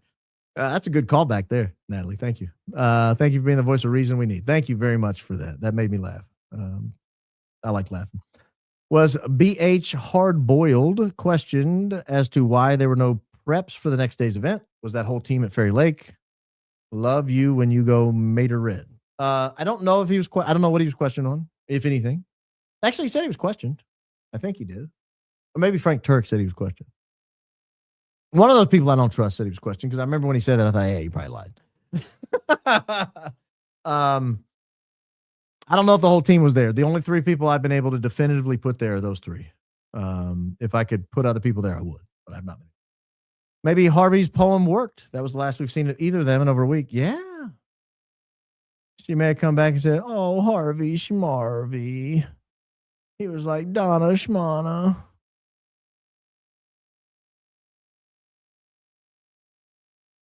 I don't know. Maybe. Matt Tucciaroni, former TPUSA employee, said in 2 interviews that CO comes up often and you guys need to focus on Tyler Boyer and Lori F. He can do his show. I'll do mine. That's when people tell me what to cover. I'll tell them I'll watch their show. Scotsman YouTuber has made the suggestion that Butler, Pennsylvania attempt was staged. He says it was too good to be true. Fight. Killed a man to sell it. Plus no scar on Trump's ear. Duly noted. Thank you. I would get your son a passport now just to have. Sometimes the app process can take a while. Better to have and not need. That's a good point. Thank you. And Sis and Daisy and the whole fam. Jesus loves you. Jesus loves you too, sir.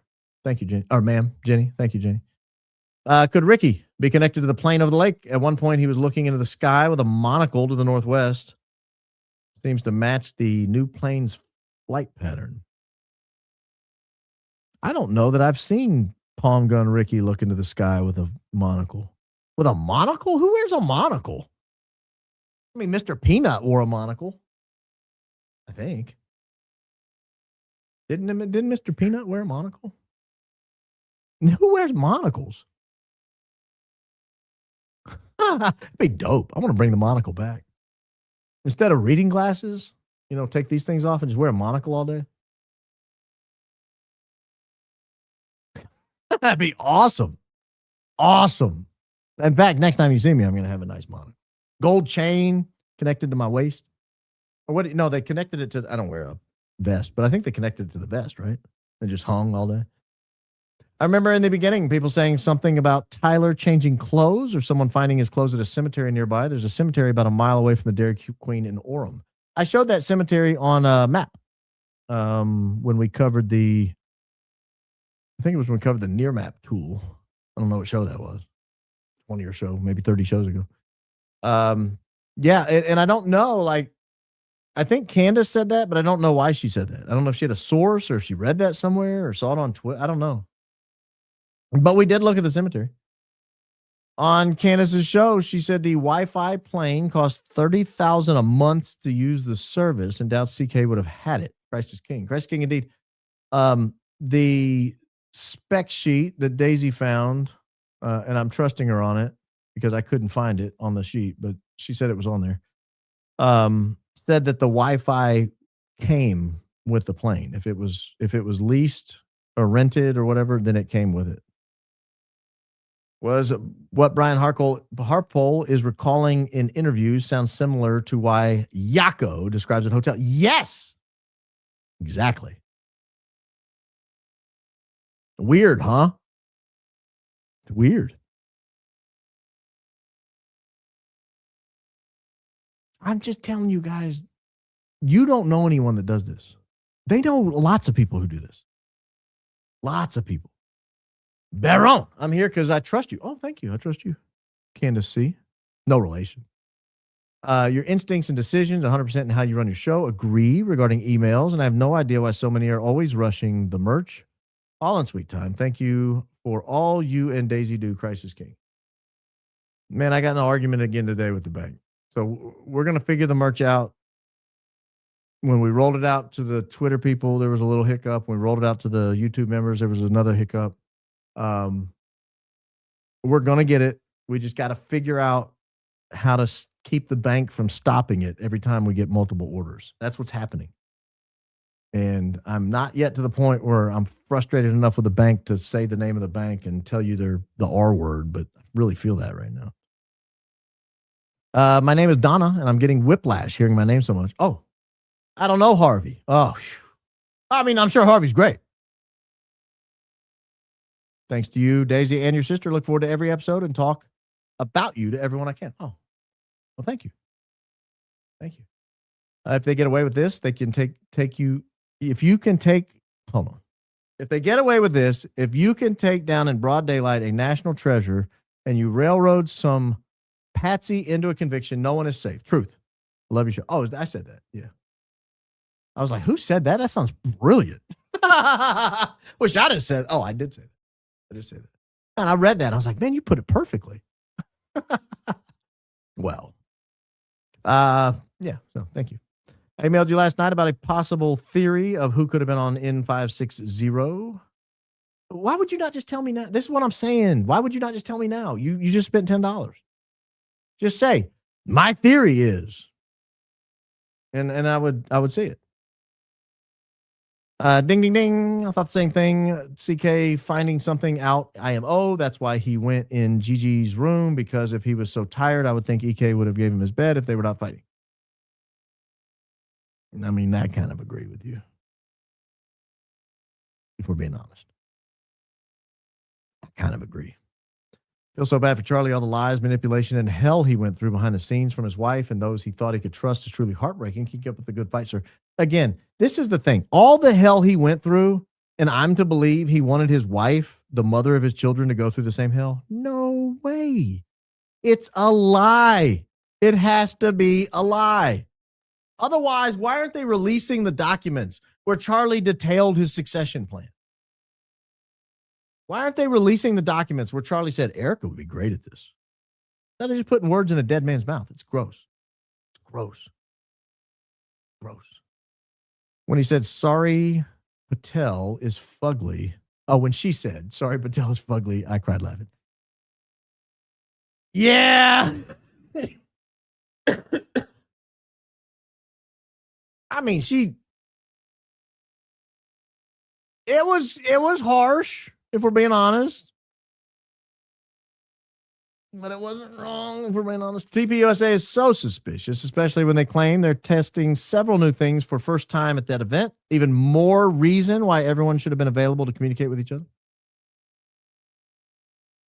Hold on. I'll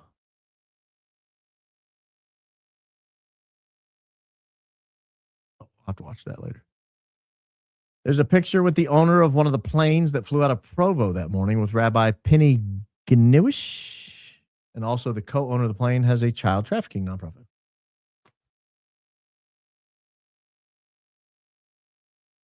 Of course he does. I don't even know what plane you're talking about. But of course he does.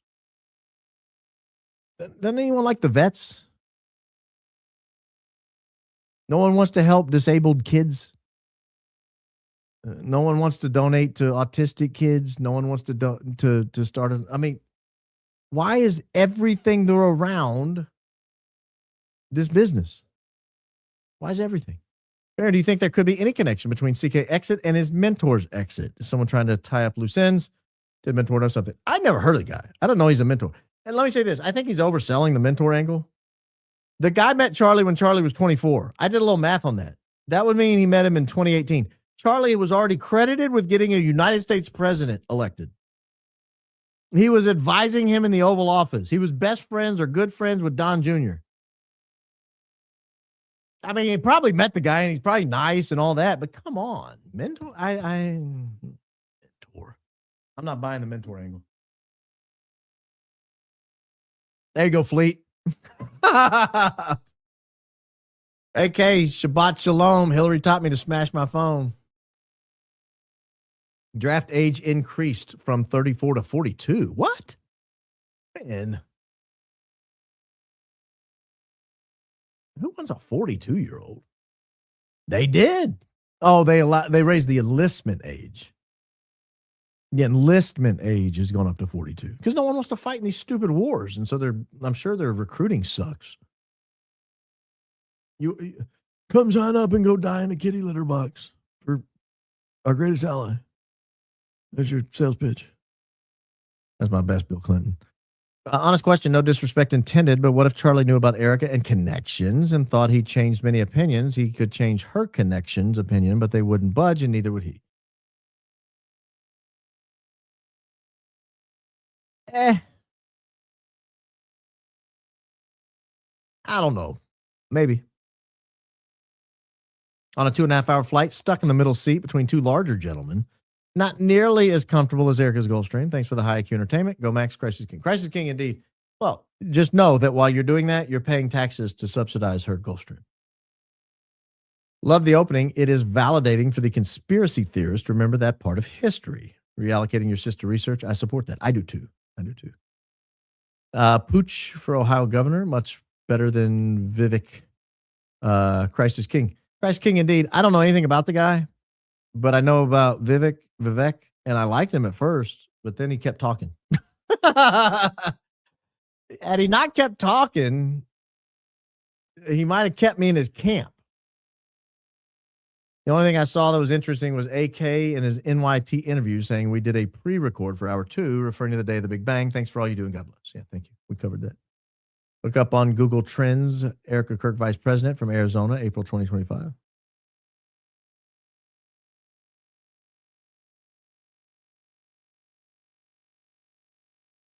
Okay. Erika Kirk, Vice President.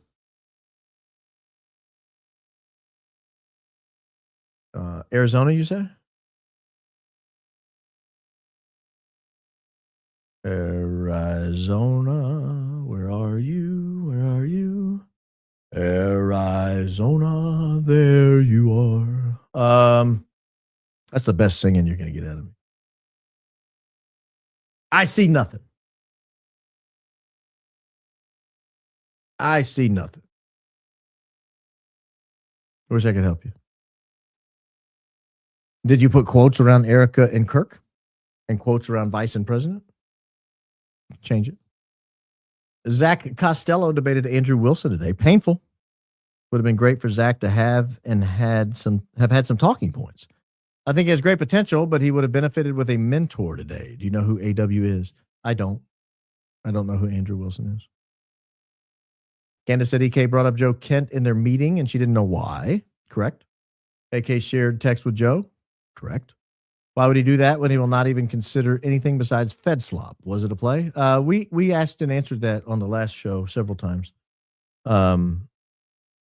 I think a possibility is he was using it to put the heat on someone else.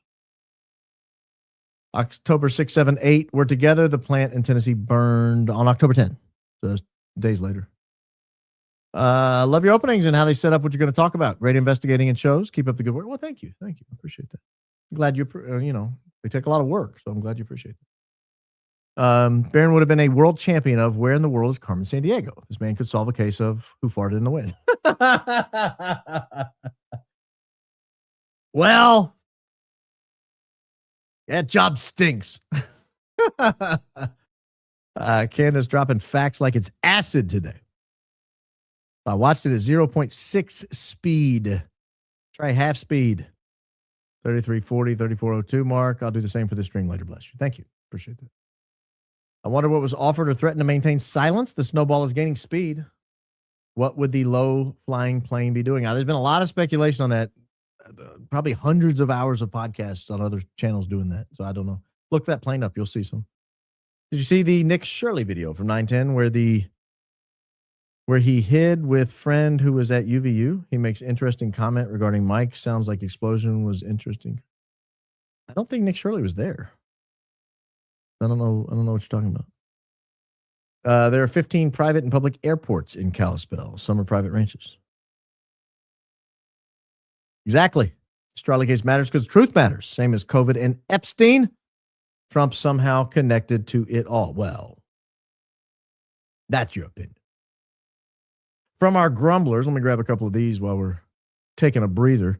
Butch Hibbs, brother to Pastor Jack Hibbs at Calvary Chapel, Chino Hills. Jack Hibbs, close friend to Amir Safardi. Excuse you. BeholdIsrael.org, a Middle East commentator and frequent speaker at those churches. I have no reason to doubt you on any of that, but some slogan ideas for merch. We're just going to raise the issue. Bring another round of nonsense. Baron Aviators. Fight stalking. I don't know what that means. Amir Safardi, an Israeli-born Messianic Jew, is former Israeli Defense Force major who once served as the deputy governor of Jericho. Duly noted. Duly noted.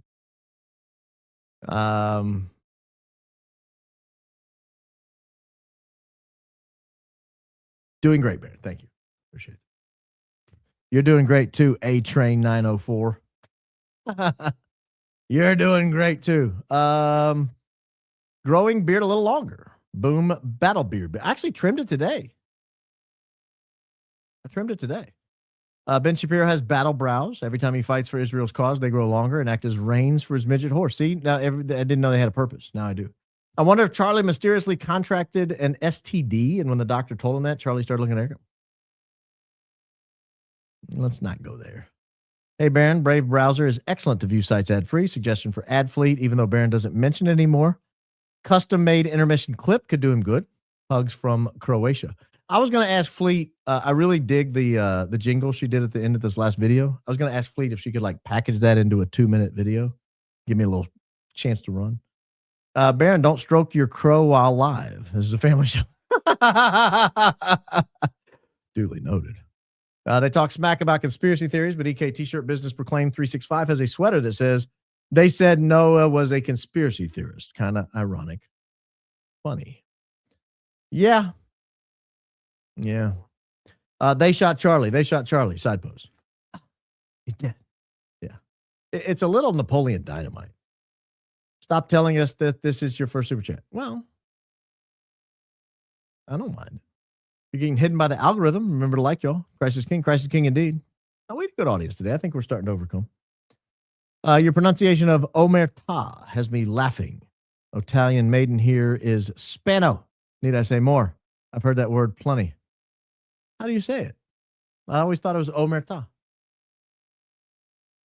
Omerta pronunciation. Let's see if they have it in here. Omerta is pronounced Omerta with a stressed final A, or Omerda, the Italian word. So my guess is it's like when they say Mogdel cheese. You know what I'm saying? Like the Italians kind of butcher their own language. I'll tell them how to speak it. Just trust me. Hubby and I love you. We're we have farm, fam. Oh, in Idaho, Arizona, and Utah. XLDS here. Husby is from Phoenix. Our oldest granddaughter lives in Montana. We are in Appomattox, Virginia. Crisis King. Well, I now know all about your family history. Thank you, Crisis King, indeed. Baron, love your show. First super chat did ever extremely odd Axel 10 flying in Biff, Biggs Army Airfield in El Paso, and not the ELP commercial airport. Has private jet terms. Super sus. It's a government plane. Axel 10 is a government plane. Like it's a military aircraft. Just drove 7 hours listening to my favorite podcasts. Thank you, Candace and Baron. Finally home. You made the drive time fly by. I wish I had a Gulfstream. Yeah, me too. Christ is king. Actually, I don't want to pay for it. I don't even like to pay for a commercial flight. Thank you. We love you, King. We love you. I almost said King Baron. Don't get ahead of yourself. You haven't been named yet. Okay. And the awesome mods and Daisy and Fleet. Keep doing all you do. Crisis King indeed. Thank you. Two Kalispell connections to Turning Point. Braxton Mitchell, former TPUSA employee, now Montana House of Rep. And Governor Jean Forte, advocate and pusher of TPUSA Club in Club America. Candace said CL wanted Doge to see where money was coming from. Transportation business in plain sight. Who's CL? I don't know who that is. Oh, Charlie Kirk. Yeah, the K and the L are next to each other. You might have missed. Yeah, maybe. Many first super chats wanting to chat with a high IQ. That's exactly right, ladies and gentlemen. Let's not give them a hard time.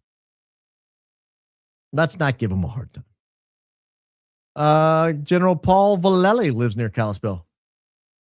He said, no one in the military can help you defend the Constitution after the 2020 steal. Lots of retired generals live here in the Kalispell area. Really? We pay them that well? That's a fancy area.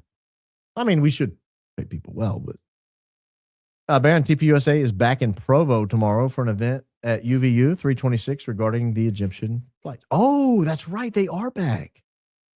Huh. That's a good connection. See, Legos. Andrew, we're using Legos. Blake, Legos. Blake. Legos. We put them together. Sorry, Blake. Sorry, I know you asked us not to, but Baron, it's so fun in the gutter tonight. Great show. Keep calling them out. Oh, we're in the gutter. Baron, my dad and I love your show. We listen every night. If you could say, hi, Guy. His name is Guy. Oh, Guy.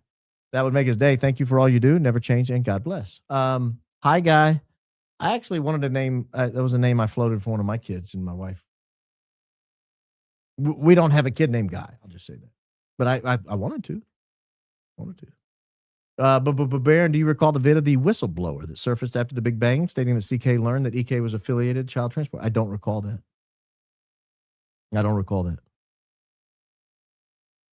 Youth with a Mission, Montana Lakeside is a Christian missionary training center established in 1985. It's located in the former Kalispell Air Force Station.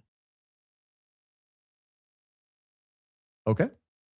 Baron, today is a feast day of Saint Barontius. He lived AD 695 and was a convert to Catholicism like yourself, good sir. Christ is King. Is that true? Christ is King, indeed. There's a Saint Barontius? Because if so, we're getting an icon. I had no idea. Yes. 8th century Frankish nobleman became a monk at Saint Pierre de Longray in France before settling as a hermit in Pistoia, Italia. Known for a profound vision of heaven and hell, venerated as a saint on March 25th, alongside his companion, saint name I can't pronounce. Desiderius? Huh. I got to get an icon. A Barontius? Really? I'll be King Barontius if I ever get named. Candace needs to make a mug that says, I'm not saying you're guilty, but you look terrible. Sending love from Australia. Yeah. Might have a connection to Haley. May I email? No. Just tell me what it is. I mean, you can. We're not shutting it down. It's just there's no guarantee it'll be read anytime soon. We just don't have the resources. For me, what makes the whole scenario make sense is it wasn't Epstein at the top of the transportation pyramid. It's Trump. That's why you're getting government involvement in this. So let me say this about Epstein. I think he was a middle manager. I don't think he was running the whole joint. I think there are a lot of middle managers. He was just kind of a flamboyant one that didn't hide much. Edge. B, love the continued awesome work. We are so near the target, joining late, and have Shauna on my mind. Have we heard from her? No. Haven't seen her lately, or did I miss her? Shauna, hope you're well. I do too. Shauna, give me just a hey. Let me know you're all right. Did you notice CK smear campaign before intervention? No.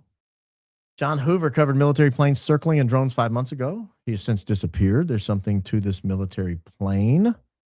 Crisis King indeed. You're talking about John E. Hoover, also went by John Cullen. We've talked about him quite a bit.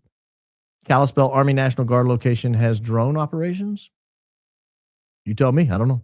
Agree, those TPUSA child transport connections aren't normal.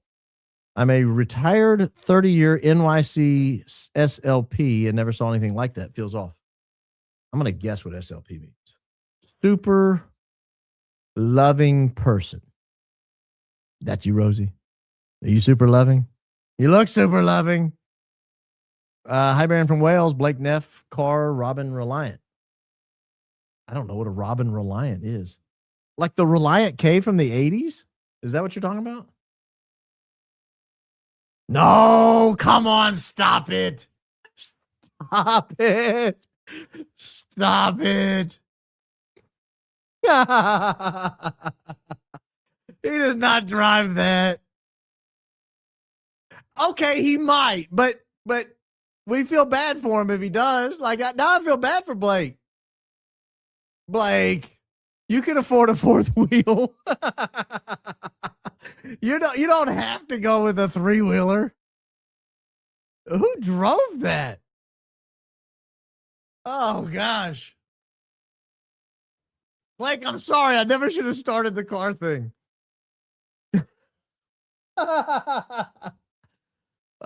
Seems to me logical. CJK was killed by some electronic pager involved hybrid weapon. TPUSA Paul Vallely, author PSYOP to Mind War Fort Huachuca connection. Yeah. Maybe. I mean, that's certainly a theory. All hail King Baron. This is my never been on a private jet tax. Jesus love you. Yeah. Let me see here. What is an AED currency? Oh, United Arab Emirates. You got a helmet on? You ducking? Stay low. Stay low. I heard it's rain and fire over there some nights. Thank you for that. I have a shirt that says conspiracy theorist crossed out and under its coincidence noticer. May God bless you and keep you and your family safe. Thank you. Yours as well.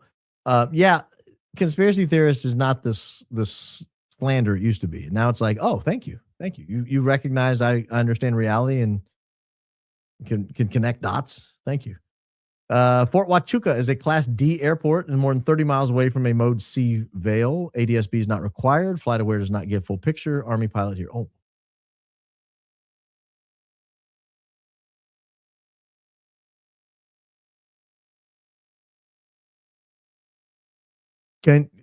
So we're just out of luck?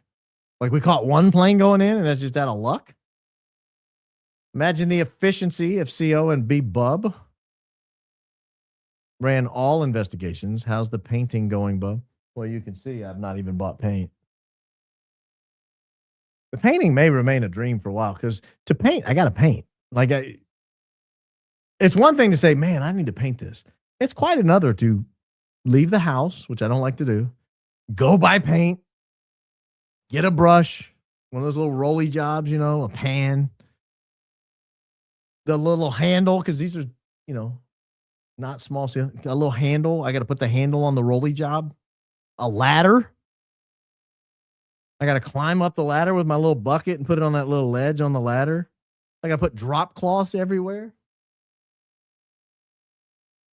Probably going to look like this for a while. I would love to paint, but I'm too cheap to hire anybody. And the thought of doing it is just devastating. Just devastating. Axle 10 is used for targeting enemies on the battlefield. Could easily be as part of the plot to remove CK. Wow. Has the new plane been near McEwen, Tennessee? No, not that I can tell. Well, it's been at Nashville, but not near that timeline. CK was a virgin before he married EK. He was brilliant but naive. Sex sells, EK once said. He promoted 0 body count and saving marriage. I think maybe he started to figure stuff out and had to go.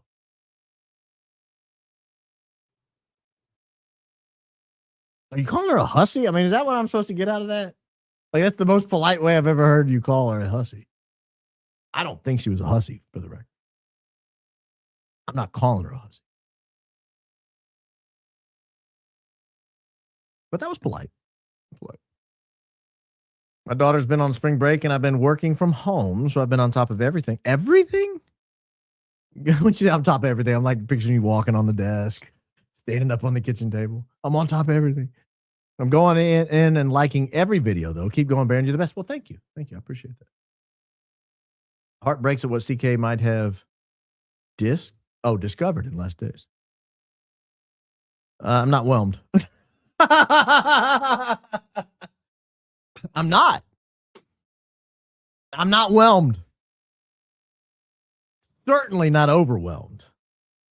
Are they going to Coeur d'Alene for Geyser Ranch? A lot of celebrities go there. Geyser has a lot of good-looking young girls that work there. Always had concerns about what goes on there. I'm glad I got to the second sentence because I was just about to Google Geyser Ranch, and now I'm not going to. If it's known for hussies. No, I mean, CO said your boyfriends. I busted a gut. Oh. Well. I'll post a link in live thread 3 weeks ago covering Charlie's stance on saving for marriage and confirming he was a virgin prior. Christ is king. I mean, I'm aware of his stance.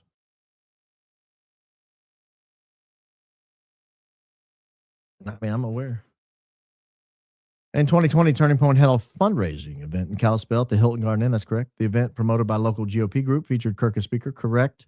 They flew him in on a private jet, and he stayed at a top donor's house. The top donor did not make it to the papers, was not named.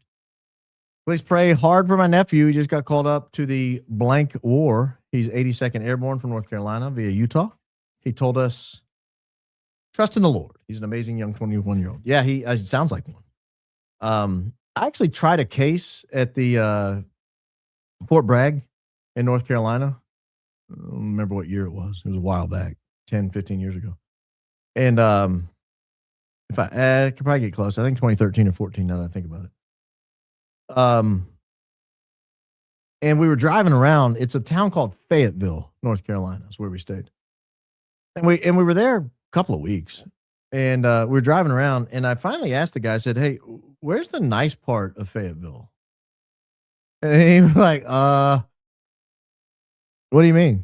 I was like, well, it's kind of run down a little bit. Like, you know, the place we're staying is kind of run down. The hotel's kind of run down. I was just wondering if we're going to be here a while, should we change sides of town? Like, is there a better side of town? He's like, oh, no. Like, that's just Fayetteville. The whole place is like this.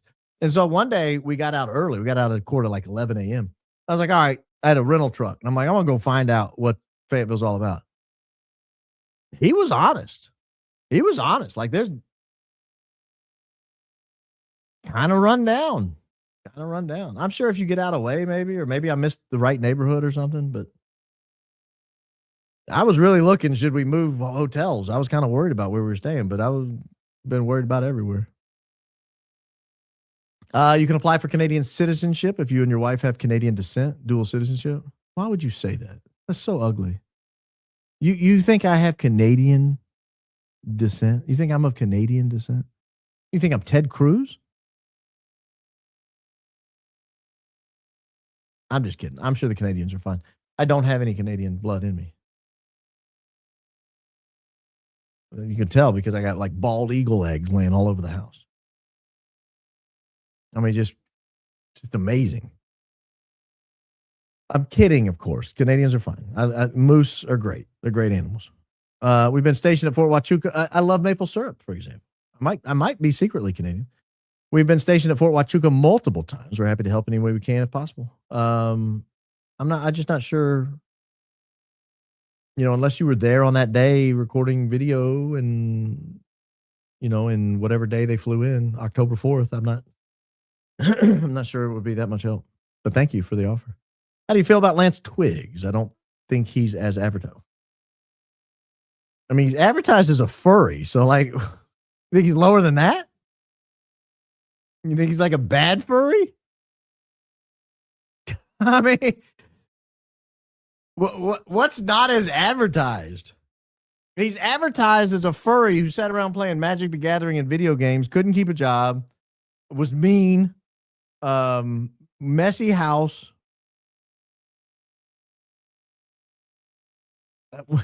What am I missing? Oh, I guess he played piano pretty well when he was a tyke. Don't look at open military bases. Focus on the closed ones. One near Kalispell, Montana, Lakeside at that address. And part of it was purchased by Youth with a Mission. It's faith-based, among other things. Why, ma'am? Helps with child victims. Why, ma'am? Oh, why, wham? I thought it was why, ma'am. And I was like, hey, wait a minute.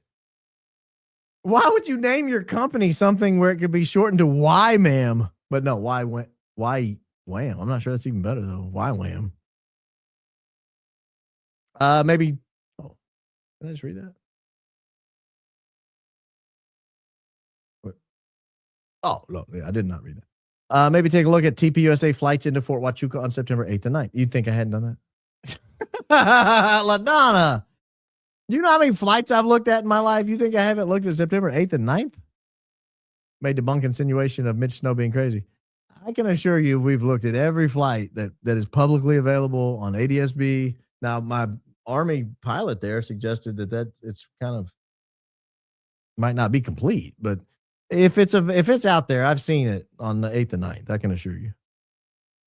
Did you see the smear campaign for CK right after his intervention meeting? I don't know who CK was. I didn't know who CK was before that meeting. Did I see it? I mean, I paid attention to the news, I guess. Yeah. I'm from Kalispell. You're a Kalispellian? Are you Kalispellite? What do you guys go by? Kalispellian? Kalispellian? Candace mentioned Whitefish, Montana. She mentioned Rob McCoy having ties to Potter's Ranch Ministry scandal here a few years ago. Is that where that was?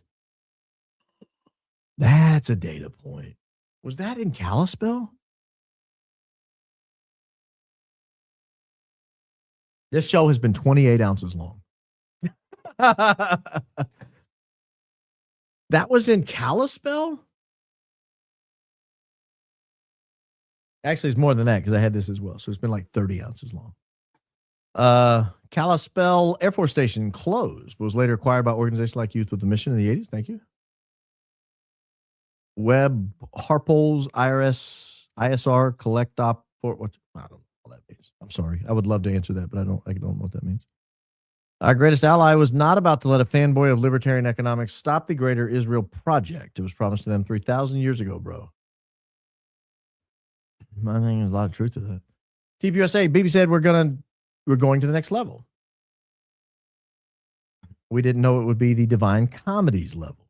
Hope y'all enjoy this. Enjoy it, suckers. We won't stop. I had to read that in college.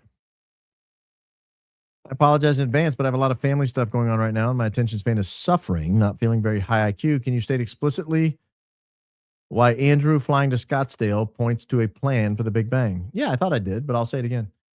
Because in order for him to get on that flight that left, I think, 14 minutes after the Big Bang, I think it left at 12:37, he would have had to leave his house to head to the airport before the Big Bang. Those are two Legos. I'm going to put them together for you.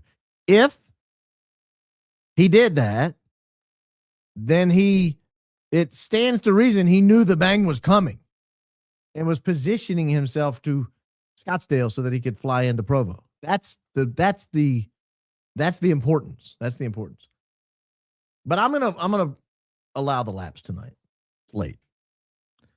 In the movie, the other guys, one of the guys calls the other guys a car a Prius. A female's private area starts with a V car. Thought of that when you mentioned the Yaris. I'm not making fun of Yaris. I've never heard of it. I mean, I had heard of it, but I've never really taken a good look at one. 5,000 feet AGL. They're not flying low. Yeah, they are. Hold on. Oh, that's above ground level. We had it somewhere down like 100 and something feet because and I'll have to go back and I don't have it still pulled up. I don't think yeah, I don't have it still pulled up. I'd have to go back to that date. There it is. Let me zoom in on it, see if I can grab it.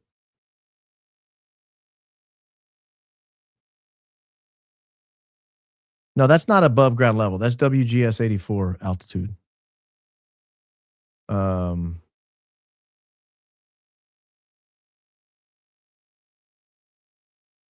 Yeah. So that's not ground level.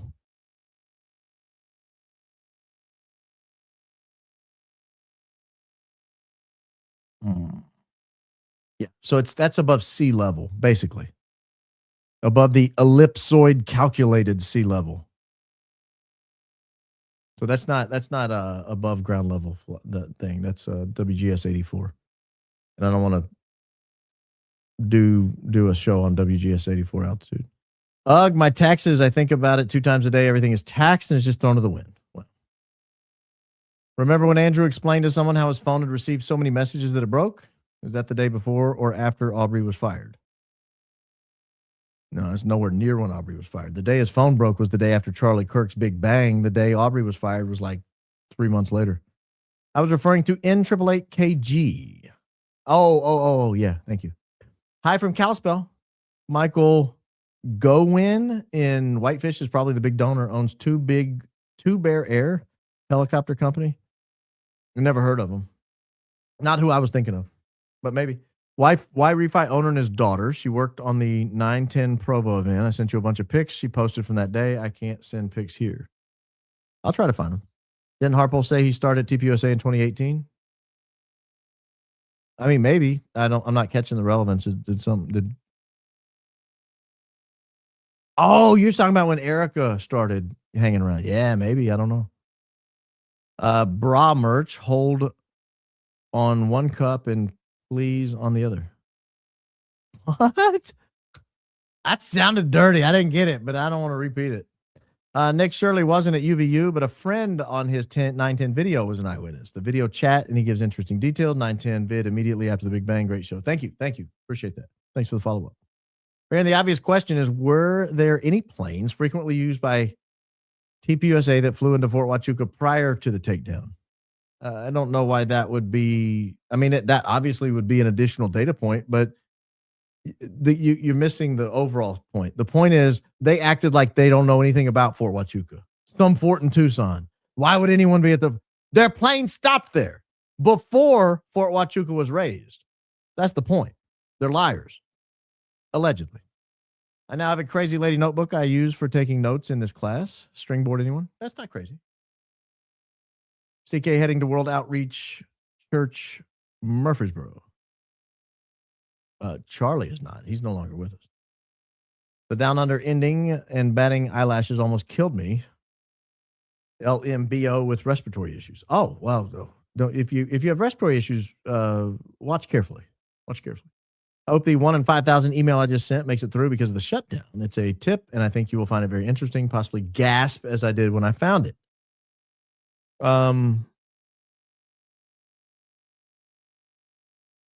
I know your email address, so I could find it.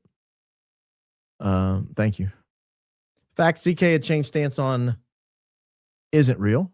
Any chance he'd announce removing some key players from TPUSA who refused to push back? Maybe. I mean, that's certainly a possibility. I don't know.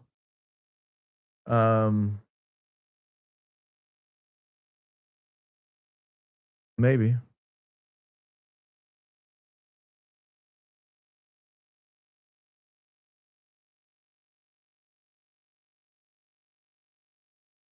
I don't see your email, just common sensing it. Battle Beard Baron, Battle Bun Carrots. It's not a battle beard, just my beard. Unless I'm doing business every day. Can you please recommend any homeschool program? My kids go to a homeschool co-op that does the programming. I think they use a lot of Kolbe Academy, Kolbe, Kolbe Academy. I'm pretty sure they use a lot of that. I recommend it. They do a good job. So did Andrew record the Charlie Kirk show on 910 in Phoenix, like he said, or at his home in Santa Barbara? I don't know that he said he did it in Phoenix. I assumed he did it at home since his home is in the background. So I assume that's where he did it. EK on Fox Nation's spring commercial. Deliver us. Oh, I didn't know that. Why do you have to paint? The shade looks fine and blends perfectly with the certificates. Oh, well, problem solved. Never mind, guys. Scratch that. I thought it'd be fun. I thought it would look good. Spice it up a little in here. I'm late.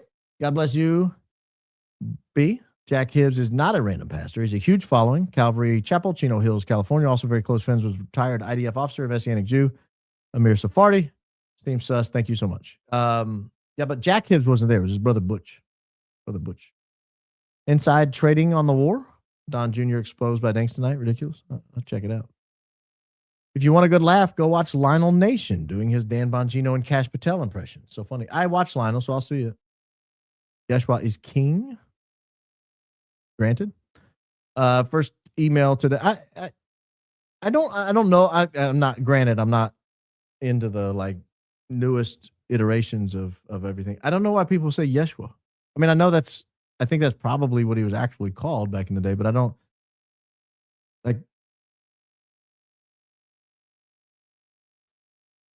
like King Charles' last name is Mountbatten, but no one calls him that because he's known by King Charles, right? Even though he's a Mountbatten. So I just like everybody kind of has accepted the name Jesus, and I'm weirded. I'm not weirded out by it, but I don't understand because I know a lot of people like draw a hard line on this, and I've just never gotten it. I'm not making fun of you. I'm just telling you I don't understand. First time email today, and you skipped my super chat. It's important. I didn't skip your super chat, did I? I don't think I've skipped any. I mean, we're still here 3.5 hours. It's important. Kelly Daly after the what about the kids questions. I believe it's lead. I don't know what that means. Baron, what do you think of the weapon found not having a bipod on it for stability? 120 yards, elevated position, windage, pressure of the moment, no ledge to rest on, nothing to stabilize. He had a backpack or some kind of pack. I mean, I can shoot off a backpack.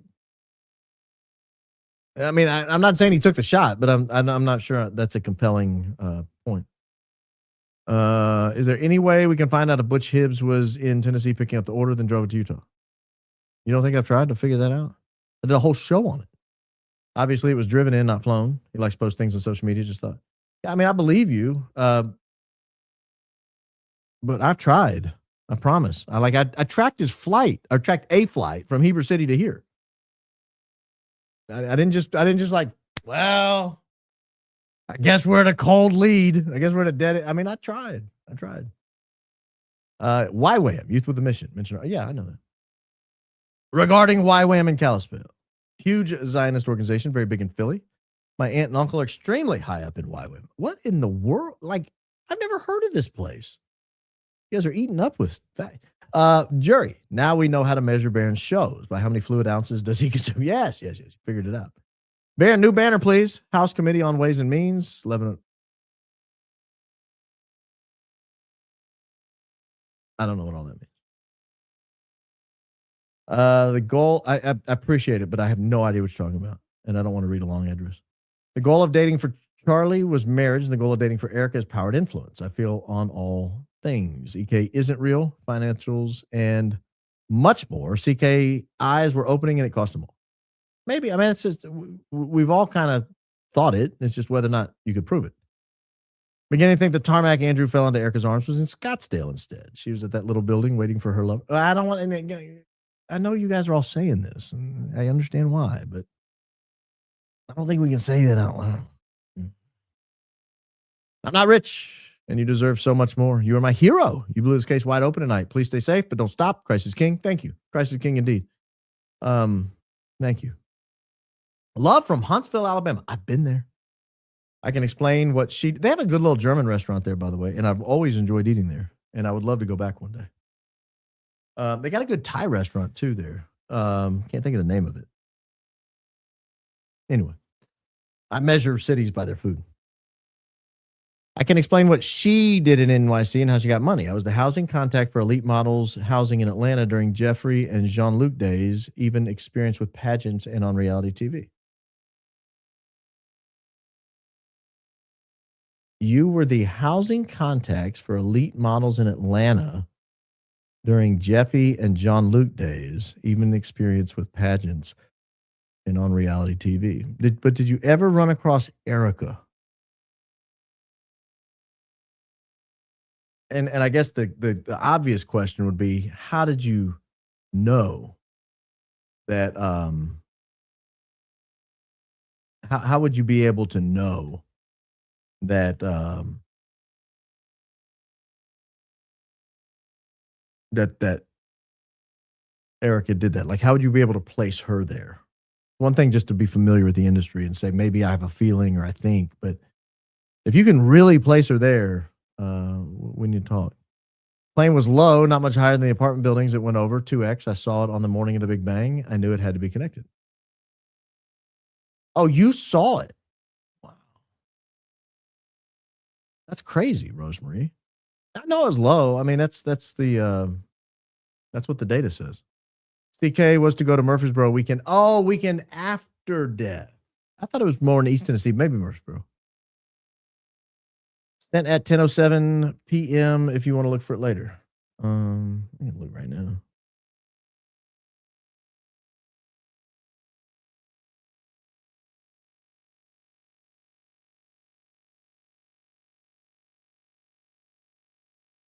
Yeah, I got it. Thank you. I'm so over it. I accidentally sent a super chat without anything on it. All I was going to say is this episode should be a letter to Andrew. Oh, thank you. I appreciate that. New merch idea. I'm big down under. Oh, please. God, guys, this is what happens when it gets late. Real Baron podcast after dark. It's the after party, not after dark. Not that kind of party, guys. Not that kind of party. Any chance the Wi-Fi added after the Big Bang? I think Daisy pulled that stat sheet from the year, from like 2 years ago, if I'm not mistaken. Sent you super chat through Tumble. YouTube censored badly. Let me see. Baron, if you or your sister want to help innocent people wrongly accused, then you should check out a website. Go Max. Was that you? Moon Goddess. Yeah. Okay. Thank you. I'll screen cap it real quick. Boop, boop. Done. Guys, we've reached the end. It's the time is nigh. Thank you for hanging out with me. I've appreciated it. This has been a fun show. Yeah, no hard feelings on the emails. We've got to find a better use of resources than the email inbox.